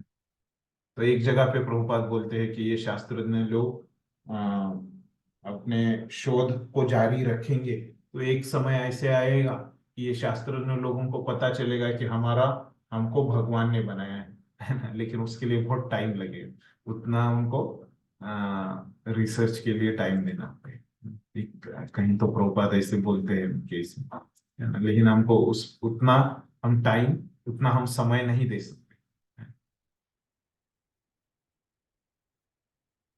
तो अपने आचार्य सनातन गोस्वामी क्या बोलते हैं, कभी कभी क्या होता है कि ये जो शब्द प्रमाण है ना, ये क्या होता है, ये प्रत्यक्ष प्रमाण के बारे में बताते हैं। तो कभी कभी जो शब्दों प्रमाण का जो रूपांतर है वो प्रत्यक्ष प्रमाण में हो सकता है, इस तरह से बताते हैं सनातन गोस्वामी। तो कैसे वो ऐसे होता है कि जैसे अ, अगर आप, शास्त्रों में बोला गया है कि कैसे ये भक्ति में बहुत आनंद है ना? इस तरह से क्या है, ये शास्त्रों का शब्द प्रमाण है ना? लेकिन आप अगर भक्ति का अभ्यास करते हो, है ना, तो आपको समझ में आ जाएगा कि कैसे भक्ति का भक्ति में सही में आनंद है ना, प्रत्यक्षा वगम्यम धर्म्यम है ना? तो ये भक्ति भगवत गीता में बोला, तो ये भक्ति का जो आनंद है आप प्रत्यक्ष रूप से आप प्राप्त करते हैं, है ना। तो यहाँ पे क्या हो गया कि जो शास्त्रों में जो शब्द प्रमाण है ना, वो प्रत्यक्ष रूप में हमने देख लिया, है ना। जैसे और एक इसका सर्वसाधारण उदाहरण आप लेंगे तो कैसे शास्त्रों में एक उदाहरण शब्द प्रमाण क्या है कि गाय का गोबर जो है ना, वो बहुत शुद्ध माना जाता है ना। फिर शास्त्रज्ञों ने उसको क्या कर दिया, समझ लिया कि वो कैसे एंटीसेप्टिक है, रोगाणु नाशक है ना। तो क्या हो गया उसका, हमको समझ में आ गया कि ये शब्द प्रत्यक्ष प्रमाण दिखा दिया ना शास्त्रों ने प्रत्यक्ष रूप से, है ना। तो इस तरह से ये क्या होता है, कभी कभी शब्द प्रमाण जो है वो कभी कभी प्रत्यक्ष रूप से भी देख सकते हैं, है ना। ऐसे नहीं कि अ, हमेशा हम देख पाएंगे।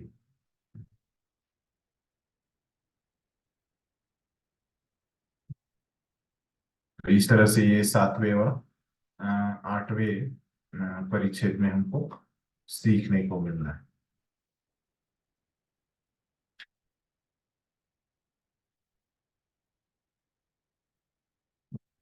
परिच्छेद पढ़ी।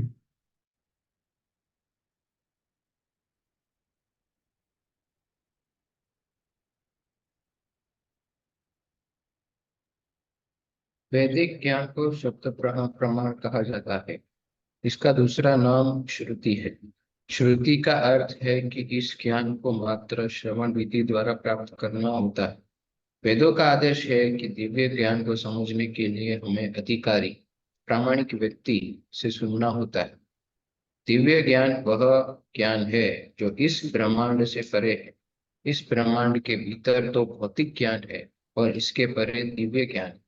हम ब्रह्मांड के अंतिम छोर तक भी नहीं जा सकते तो भला आध्यात्मिक जगत तक कैसे जा सकते हैं।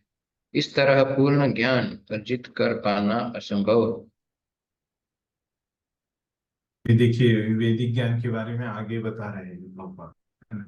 तो क्या होता है कि अभी 7वें अभी यहाँ पे स्पष्ट रूप में प्रभुपाद ने वचनों में लिख दिया कि कैसे अभी ये शब्द प्रमाण अच्छा है बोला आपके ऊपर में, है ना। और ये वैदिक ज्ञान ही शब्द प्रमाण है ना। और ये दूसरा नाम श्रुति है। तो प्रभुपाद क्या बोलते हैं आगे, है ना, कि ये वेद जो आदेश है वो हमको कैसे प्राप्त करना है, एक किसी से तो सुन के प्राप्त करना पड़ेगा, श्रुति से। और वो व्यक्ति क्या है कि प्रामाणिक व्यक्ति से हमको प्राप्त करना पड़ेगा। और क्यों ऐसे करना पड़ेगा, हम खुद से क्यों नहीं समझ सकते ये वैदिक ज्ञान, है। तो उसका कारण यहाँ पे प्रभुपाद देते हैं कि ये जो वैदिक ज्ञान जो है वो क्या है,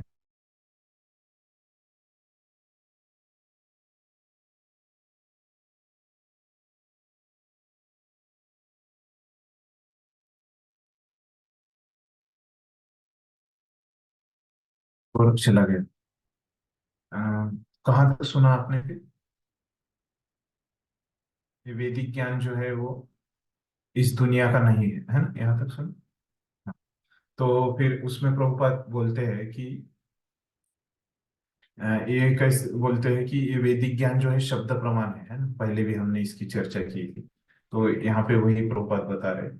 तो इसीलिए ये इस दुनिया का ज्ञान है, नहीं है। हम प्रत्यक्ष रूप से इसको देख नहीं सकते, और क्या हम इसका अनुमान भी नहीं लगा सकते, है ना। इसीलिए हमको क्या करना पड़ेगा,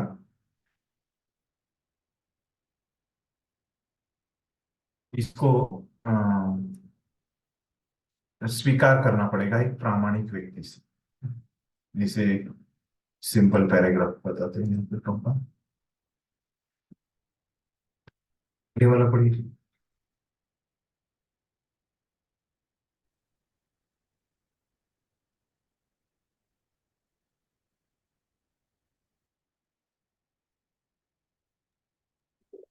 एक आध्यात्मिक आकाश है, एक अन्य प्रकृति है जो व्यक्त तथा एरज के परे है। लेकिन आप ये कैसे जानेंगे कि एक ऐसा भी आकाश है जहाँ के लोग तथा निवासी शाश्वत है?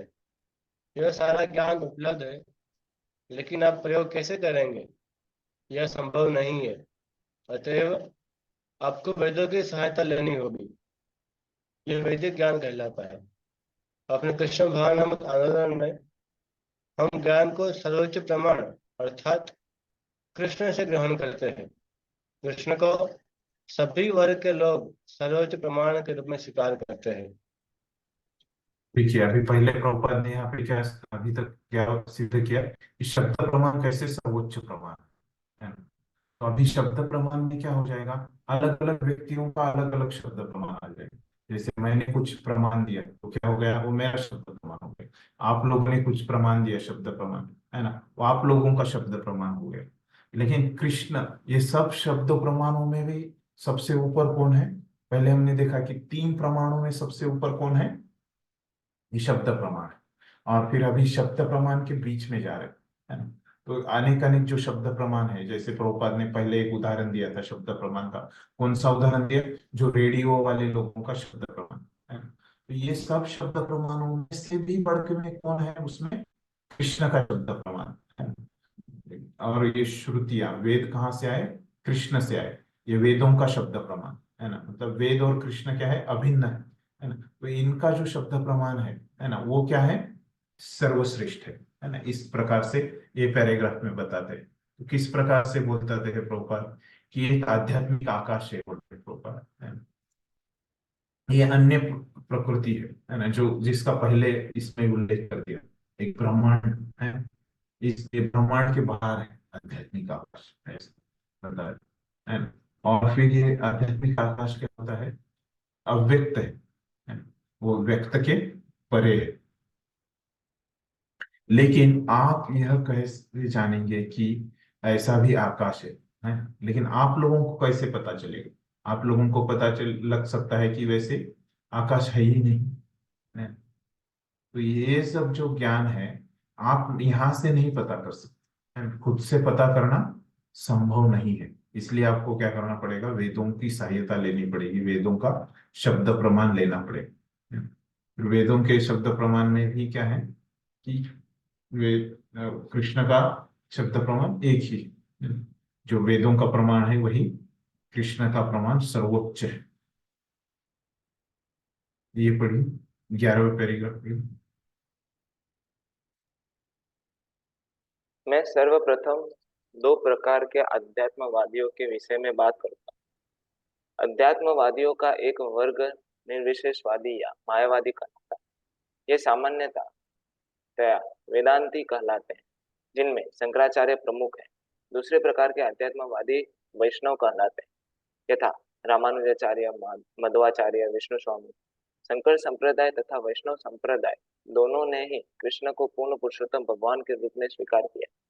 शंकराचार्य को निर्विशेषवादी माना जाता है, क्योंकि उन्होंने निर्विशेषवाद या निराकार ब्रह्म का उपदेश दिया। लेकिन यह तथ्य है कि वे प्रच्छन्न साकारवादी थे।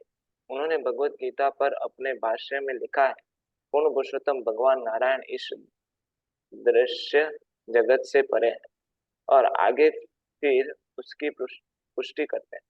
वे पूर्ण पुरुषोत्तम भगवान नारायण स्वयं कृष्ण। उन्होंने देवकी तथा वसुदेव के पुत्र रूप में जन्म लिया। उन्होंने उनके माता पिता के नामों का विशेष रूप से उल्लेख किया। इस तरह सभी आध्यात्मवादी कृष्ण को पूर्ण पुरुषोत्तम भगवान के रूप में स्वीकार करते हैं।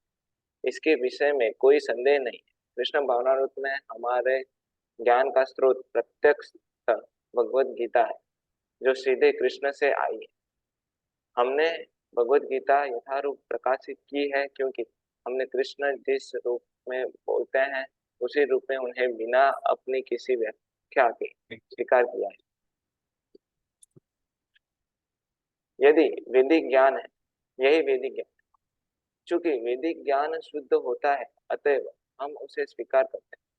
कृष्ण जो भी कहते हैं हम स्वीकार करते हैं, यही कृष्ण भावनामृत है। इससे समय की काफी बचत होती है। यदि आप सही प्रमाण या ज्ञान स्रोत को स्वीकार करते हैं तो आपके समय की अत्यधिक बचत होती है। उदाहरणार्थ, भौतिक जगत में ज्ञान की दो पद्धति है, निगमनिक तथा आगमनिक। निगमनिक विधि में आप मनुष्य को मृत्य स्वीकार करते हैं। आपके पिता कहते हैं कि मनुष्य मृत्य प्राणी है। आपकी बहन कहती है मनुष्य मृत्य प्राणी है। हर कोई कहता है कि मनुष्य मृत्य है, लेकिन आप कोई प्रयोग नहीं करते। आप इस तथ्य रूप में स्वीकार कर लेते हैं कि मनुष्य मृत्य है। यही यदि आप यह ज्ञात करने के लिए शोध करना चाहे कि क्या मनुष्य मृत्य है, तो आपको हर मनुष्य का अध्ययन करना होगा और तब आप यह सोच सकते हैं कि हो सकता है कि कोई ऐसा मनुष्य हो जो न मरे, लेकिन आपने उसे अभी तक देखा न। इस तरह आपका शोध कार्य कभी समाप्त नहीं होगा। संस्कृत भाषा में सोच सोच सकते हैं कि हो सकता है कि कोई ऐसा मनुष्य हो जो न मरे, लेकिन आपने उसे अभी तक देखा न। इस तरह आपका शोध कार्य कभी समाप्त नहीं होगा। संस्कृत भाषा में यह विधि आरोह अर्थात ऊपर जाने की विधि कहलाती है।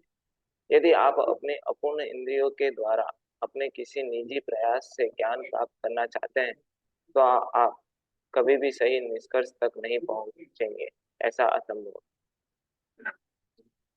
तो देखिए, अभी उसी को जारी रखते हुए प्रभुपाद क्या बता रहे हैं इसमें कि जो ये आध्यात्मवादी लोग हैं, है ना, जो वेदों का अभ्यास करते हैं, है ना, तो उसमें दो प्रकार के लोग हैं, है ना, एक मायावादी लोग हैं, तो और दूसरे भक्त।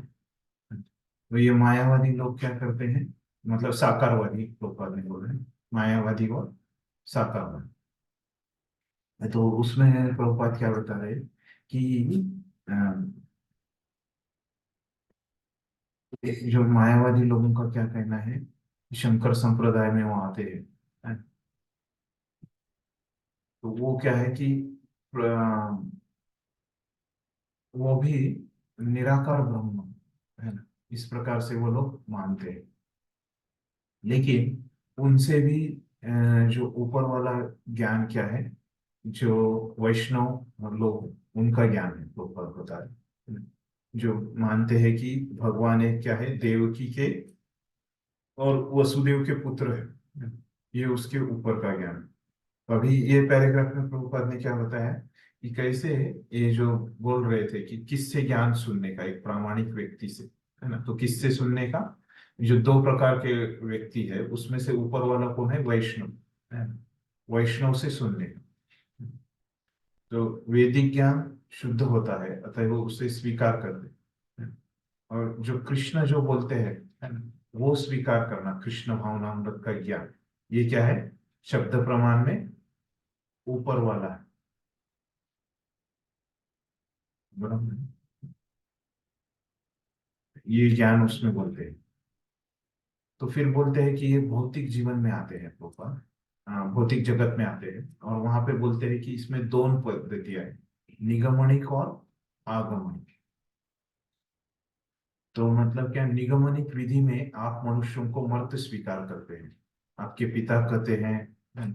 तो निगमनिक मतलब क्या, कि जो ऊपर से आती है ना। तो इसको हम प्रभुपाद ने नीचे इसके लिए भी शब्द दिया है कि आरोह, हाँ, अवरोह, है ना? निगमनिक मतलब अवरोह, नि, अवरोह निगमनिक, जो ऊपर से आता है, अवरोह, है ना, ऊपर से जो ज्ञान आता है वो स्वीकार किया तो क्या हो जाता है, प्रभुपाद बोल रहे हैं कि हमारा समय बच जाता है। और ये अगर आरोह पंथ से जा रहे हैं, है ना, आगमनिक पद्धति से जा रहे हैं, नीचे से ऊपर जा रहे हैं, तो हमको बहुत सारे शोध लगाने पड़ेंगे और हमारी इंद्रियों पे हमको अ, भरोसा करना पड़ेगा, जो कि हमारी अपूर्ण इंद्रिय है, उसमें हमको भरोसा नहीं रखना चाहिए, है ना? तो अगर हमको सही निष्कर्ष पे पहुंचना है तो प्रभुपाद ने क्या बताया कि हमको निगमनिक ज्ञान, मतलब क्या है कि अवरोह पंथ, हमको अवरोह पद्धति से हमको ज्ञान स्वीकारना चाहिए।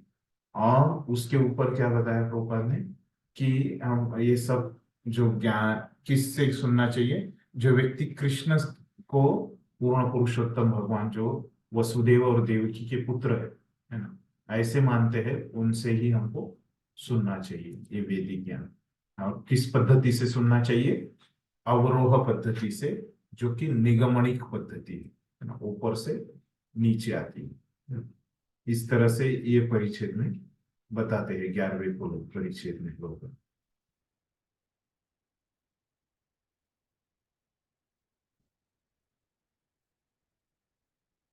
12वां परिच्छेद देखते हैं, पढ़िए ब्रह्म संहिता।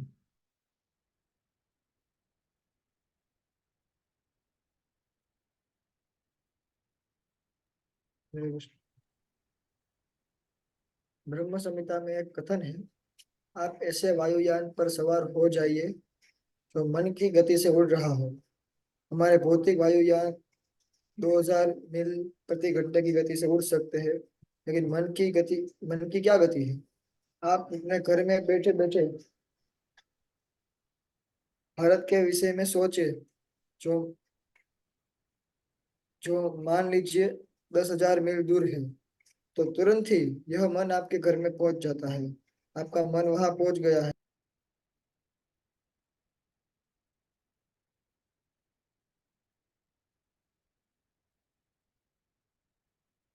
हरे क्या? कृष्ण। हाँ, पढ़ी। मन वहां यदि पे आप पहुंच गया। यदि आप लाखों वर्षों तक इस गति से यात्रा करें तो आप पाएंगे कि आध्यात्मिक आकाश असीम है, उस तक पहुंचना भी संभव नहीं है। अतएव वैदिक आदेश है कि मनुष्य को प्रामाणिक आध्यात्मिक गुरु के पास अनिवार्यतः जाना ही चाहिए। यहाँ पर अनिवार्य शब्द का प्रयोग किया गया है। और आध्यात्मिक गुरु की योग्यता क्या होनी चाहिए? उसे वैदिक संदेश को सही स्रोत से और सही ढंग से सुने हुए होना चाहिए। उसे ब्रह्म में दृढ़ता से स्थापित होना चाहिए। यही दो गुण है, अन्यथा वह प्रमाण नहीं है। देखिए, अभी जो प्रभुपाद ने पहले बताया था कि पहले बस बताया कि उन्होंने प्रामाणिक व्यक्ति से ये वेदों का ज्ञान हमको सुनना चाहिए, इस तरह से हमको बताया। लेकिन अभी वो आगे उसमें बता रहे हैं कि कैसे ब्रह्म संहिता से उन्होंने एक श्लोक लिया, है ना। तो वो श्लोक में क्या बताया, प्रभुपाद बताते हैं कि कैसे हम मन की गति से भी जाएं, है ना। तो मन की गति से भी हम जाएंगे तो हम आध्यात्मिक जगत नहीं पहुंच सकते, वहां पे पहुंचना असंभव है। तो इसीलिए हमको क्या करना पड़ेगा, कि आध्यात्मिक जगत का जो ज्ञान है ना, तो वो क्या करना पड़ेगा, हमको वेदों के द्वारा एक आध्यात्मिक गुरु से ही हमको सुनना चाहिए, अन्य कोई मार्ग नहीं है। तो इसीलिए वो बोल रहे हैं कि अनिवार्य शब्द है, मतलब ये कंपलसरी है ना? कि एक वैदिक आदेश को हमको एक प्रामाणिक गुरु से ही सुनना चाहिए, और कोई इसमें ऑप्शन नहीं है, कंपलसरी है ये। तो फिर वो व्यक्ति कौन सा है, वो व्यक्ति की योग्यता भी प्रभुपाद यहाँ पे हमको बताते हैं ये परिच्छेद में, 12वें परिच्छेद में। तो वो क्या है, तो प्रभुपाद बता रहे हैं कि वो गुरु की योग्यता क्या है, उसने वो क्या किया, वैदिक जो संदेश है, वैदिक ज्ञान है, वो क्या होना चाहिए, वो सही ढंग से सुने होना चाहिए, पहले उसको पता होना चाहिए, है ना? और उसे ब्रह्म में दृढ़ता में स्थापित होना चाहिए। मतलब क्या है, यहाँ पे ब्रह्म में दृढ़ता, है ना, तो मतलब क्या है कि उसको भक्ति में दृढ़ होना चाहिए, है ना? इस तरह से, तो ये दो गुण है। उसने से ठीक से सुना होना चाहिए, और वो उसके पालन में, वो जो सुना है उसमें वो दृढ़ होना चाहिए। ये दो गुण वो व्यक्ति के होने चाहिए, है ना। तो तभी हम उससे सुन सकते हैं ये वेदों का ज्ञान। तो देखिए अभी हमने देखा कि 7वें 8वें श्लोक परिच्छेद में क्या बोला था प्रभुपाद ने, याद है किसी को? 7वें और 8वें परिच्छेद में क्या विषय किया प्रभुपाद ने चर्चा? 7वें परिच्छेद में कैसे शुरू किया था प्रभुपाद ने कि कैसे ये वेद जो है किसी मानव ने नहीं बनाए, और तो ये 7वें 8वें परिच्छेद में प्रभुपाद ने मोटा मोटी क्या किया था, ये 3 प्रमाणों के बारे में। 8वें परिच्छेद में वो प्रमाणों के नाम लिए थे, 3 प्रमाणों के, प्रत्यक्ष, अनुमान और शब्द प्रमाणों के। तो ये 3 प्रमाणों के बारे में प्रभुपाद ने बताया था, है ना। और उसमें कैसे बताया कि कैसे शब्द प्रमाण बड़ा है ना, 7वें और 8वें में मिला के। फिर 9वें से 12वें में क्या बताया प्रभुपाद ने, धीरे धीरे तो बताया कि कैसे ये शब्द प्रमाण जो है ना, अभी शब्द प्रमाण पे फोकस किया प्रभुपाद ने। ये वेद क्या है, शब्द प्रमाण है। फिर ये वेदों का ज्ञान शब्द प्रमाण है, वही हमको क्या बताएगा, आध्यात्मिक जगत के बारे में बताएगा। आध्यात्मिक जगत को पहले लेके आता है, कृष्णा से पहले प्रभुपाद आध्यात्मिक जगत को लेके आता है। धीरे धीरे प्रभुपाद विषय को आगे बढ़ाते हैं। फिर अभी 9वें परिच्छेद में लेके आए प्रभुपाद इसको, आध्यात्मिक जगत को लेके आए। आध्यात्मिक जगत का ज्ञान है, वहां पे हम जा नहीं सकते, है ना, इसीलिए हमको वेदों से शब्द के रूप में लेना चाहिए, है ना। फिर 10वें 11वें 12वें इसमें क्या बोलते हैं, वही बोलते हैं कि कैसे कुछ लोग जो है और जो क्या करते हैं, गलती करते हैं, मायावादी लोग। लेकिन हमको वो भक्तों से ही वो सुनना चाहिए, एक व्यक्ति से, है ना। फिर किस पद्धति से सुनना चाहिए, वो पद्धति क्या है, अवरोह पंथ से, है ना, निगमनिक प्रक्रिया से हमको वो लेना चाहिए। फिर कौन से व्यक्ति से लेना चाहिए, है ना, जिसने पहले वो खुद अच्छे से सुन लिया है ना। और फिर बाद में क्या है, वो उसका पालन करने में भी वो दृढ़ है ना। वो खुद अच्छे से उसने सुना है और वो दृढ़ता से उसका पालन भी कर रहा है, ऐसे व्यक्ति से हमको सुनना चाहिए। तो ये इस तरह से ये 4 पैराग्राफ में बताया ऊपर, वही विषय बताया। तो अभी थोड़ा अगला अन्य विषय प्रभुपाद अभी बताते हैं, ये 13वें पैराग्राफ में पढ़िए।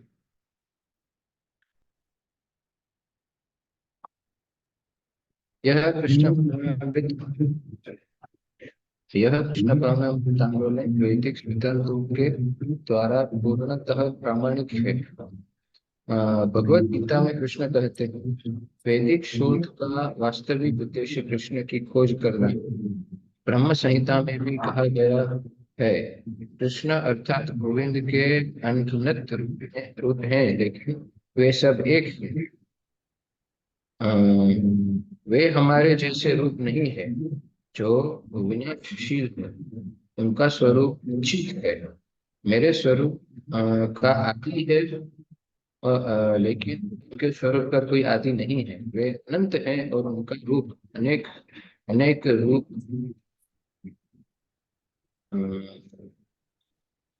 वे अनंत है और उनके अनेक रूप भी अनंत हैं। मेरा स्वरूप तो यहाँ बैठा है, वह मेरे घर में ही है। आप यहाँ बैठे हैं और अपने घर में नहीं है, लेकिन कृष्ण एक ही समय प्रत्येक स्थान पर हो सकते हैं। वो लोग वृंदावन में बैठे रह सकते हैं और उसी समय वे सर्वत्र सर्वव्यापी, वे आदि अर्थात सबसे प्राचीन है। लेकिन जब भी आप कृष्ण के चित्र को देखते हैं तो वे 15-20 वर्ष के तरुण दिखते हैं। आप कभी भी उन्हें वृद्ध नहीं पाएंगे। आपने भगवत गीता में सारथी रूप में कृष्ण का चित्र देखा। उस समय वे 100 वर्ष से कम के नहीं थे। उनके प्रपौत्र थे, लेकिन तब भी वे बालक जैसे लगते थे। कृष्ण अर्थात ईश्वर कभी बूढ़े नहीं होते, यह उनकी परम शक्ति है। और यदि आप वैदिक साहित्य का अध्ययन करके कृष्ण की खोज करना चाहते हैं तो आप भ्रमित हो जाएंगे। ऐसा करना संभव हो सकता है, लेकिन है अत्यंत कठिन। लेकिन आप उनके भक्त से उनके विषय में आसानी से जान सकते हैं। उनका भक्त उन्हें आपको दे सकता है, ये रहे वे, उन्हें ग्रहण करो। यह एक कृष्ण के तो की शक्ति। धन्यवाद प्रभु जी। तो क्या है कि समय ज्यादा चला गया, मेरा ध्यान नहीं चला गया, तो यहाँ पे हम रुक जाते हैं। ये पढ़ा है जो हमने 13वां परिचय, वो हम अगली बार इसकी चर्चा करेंगे।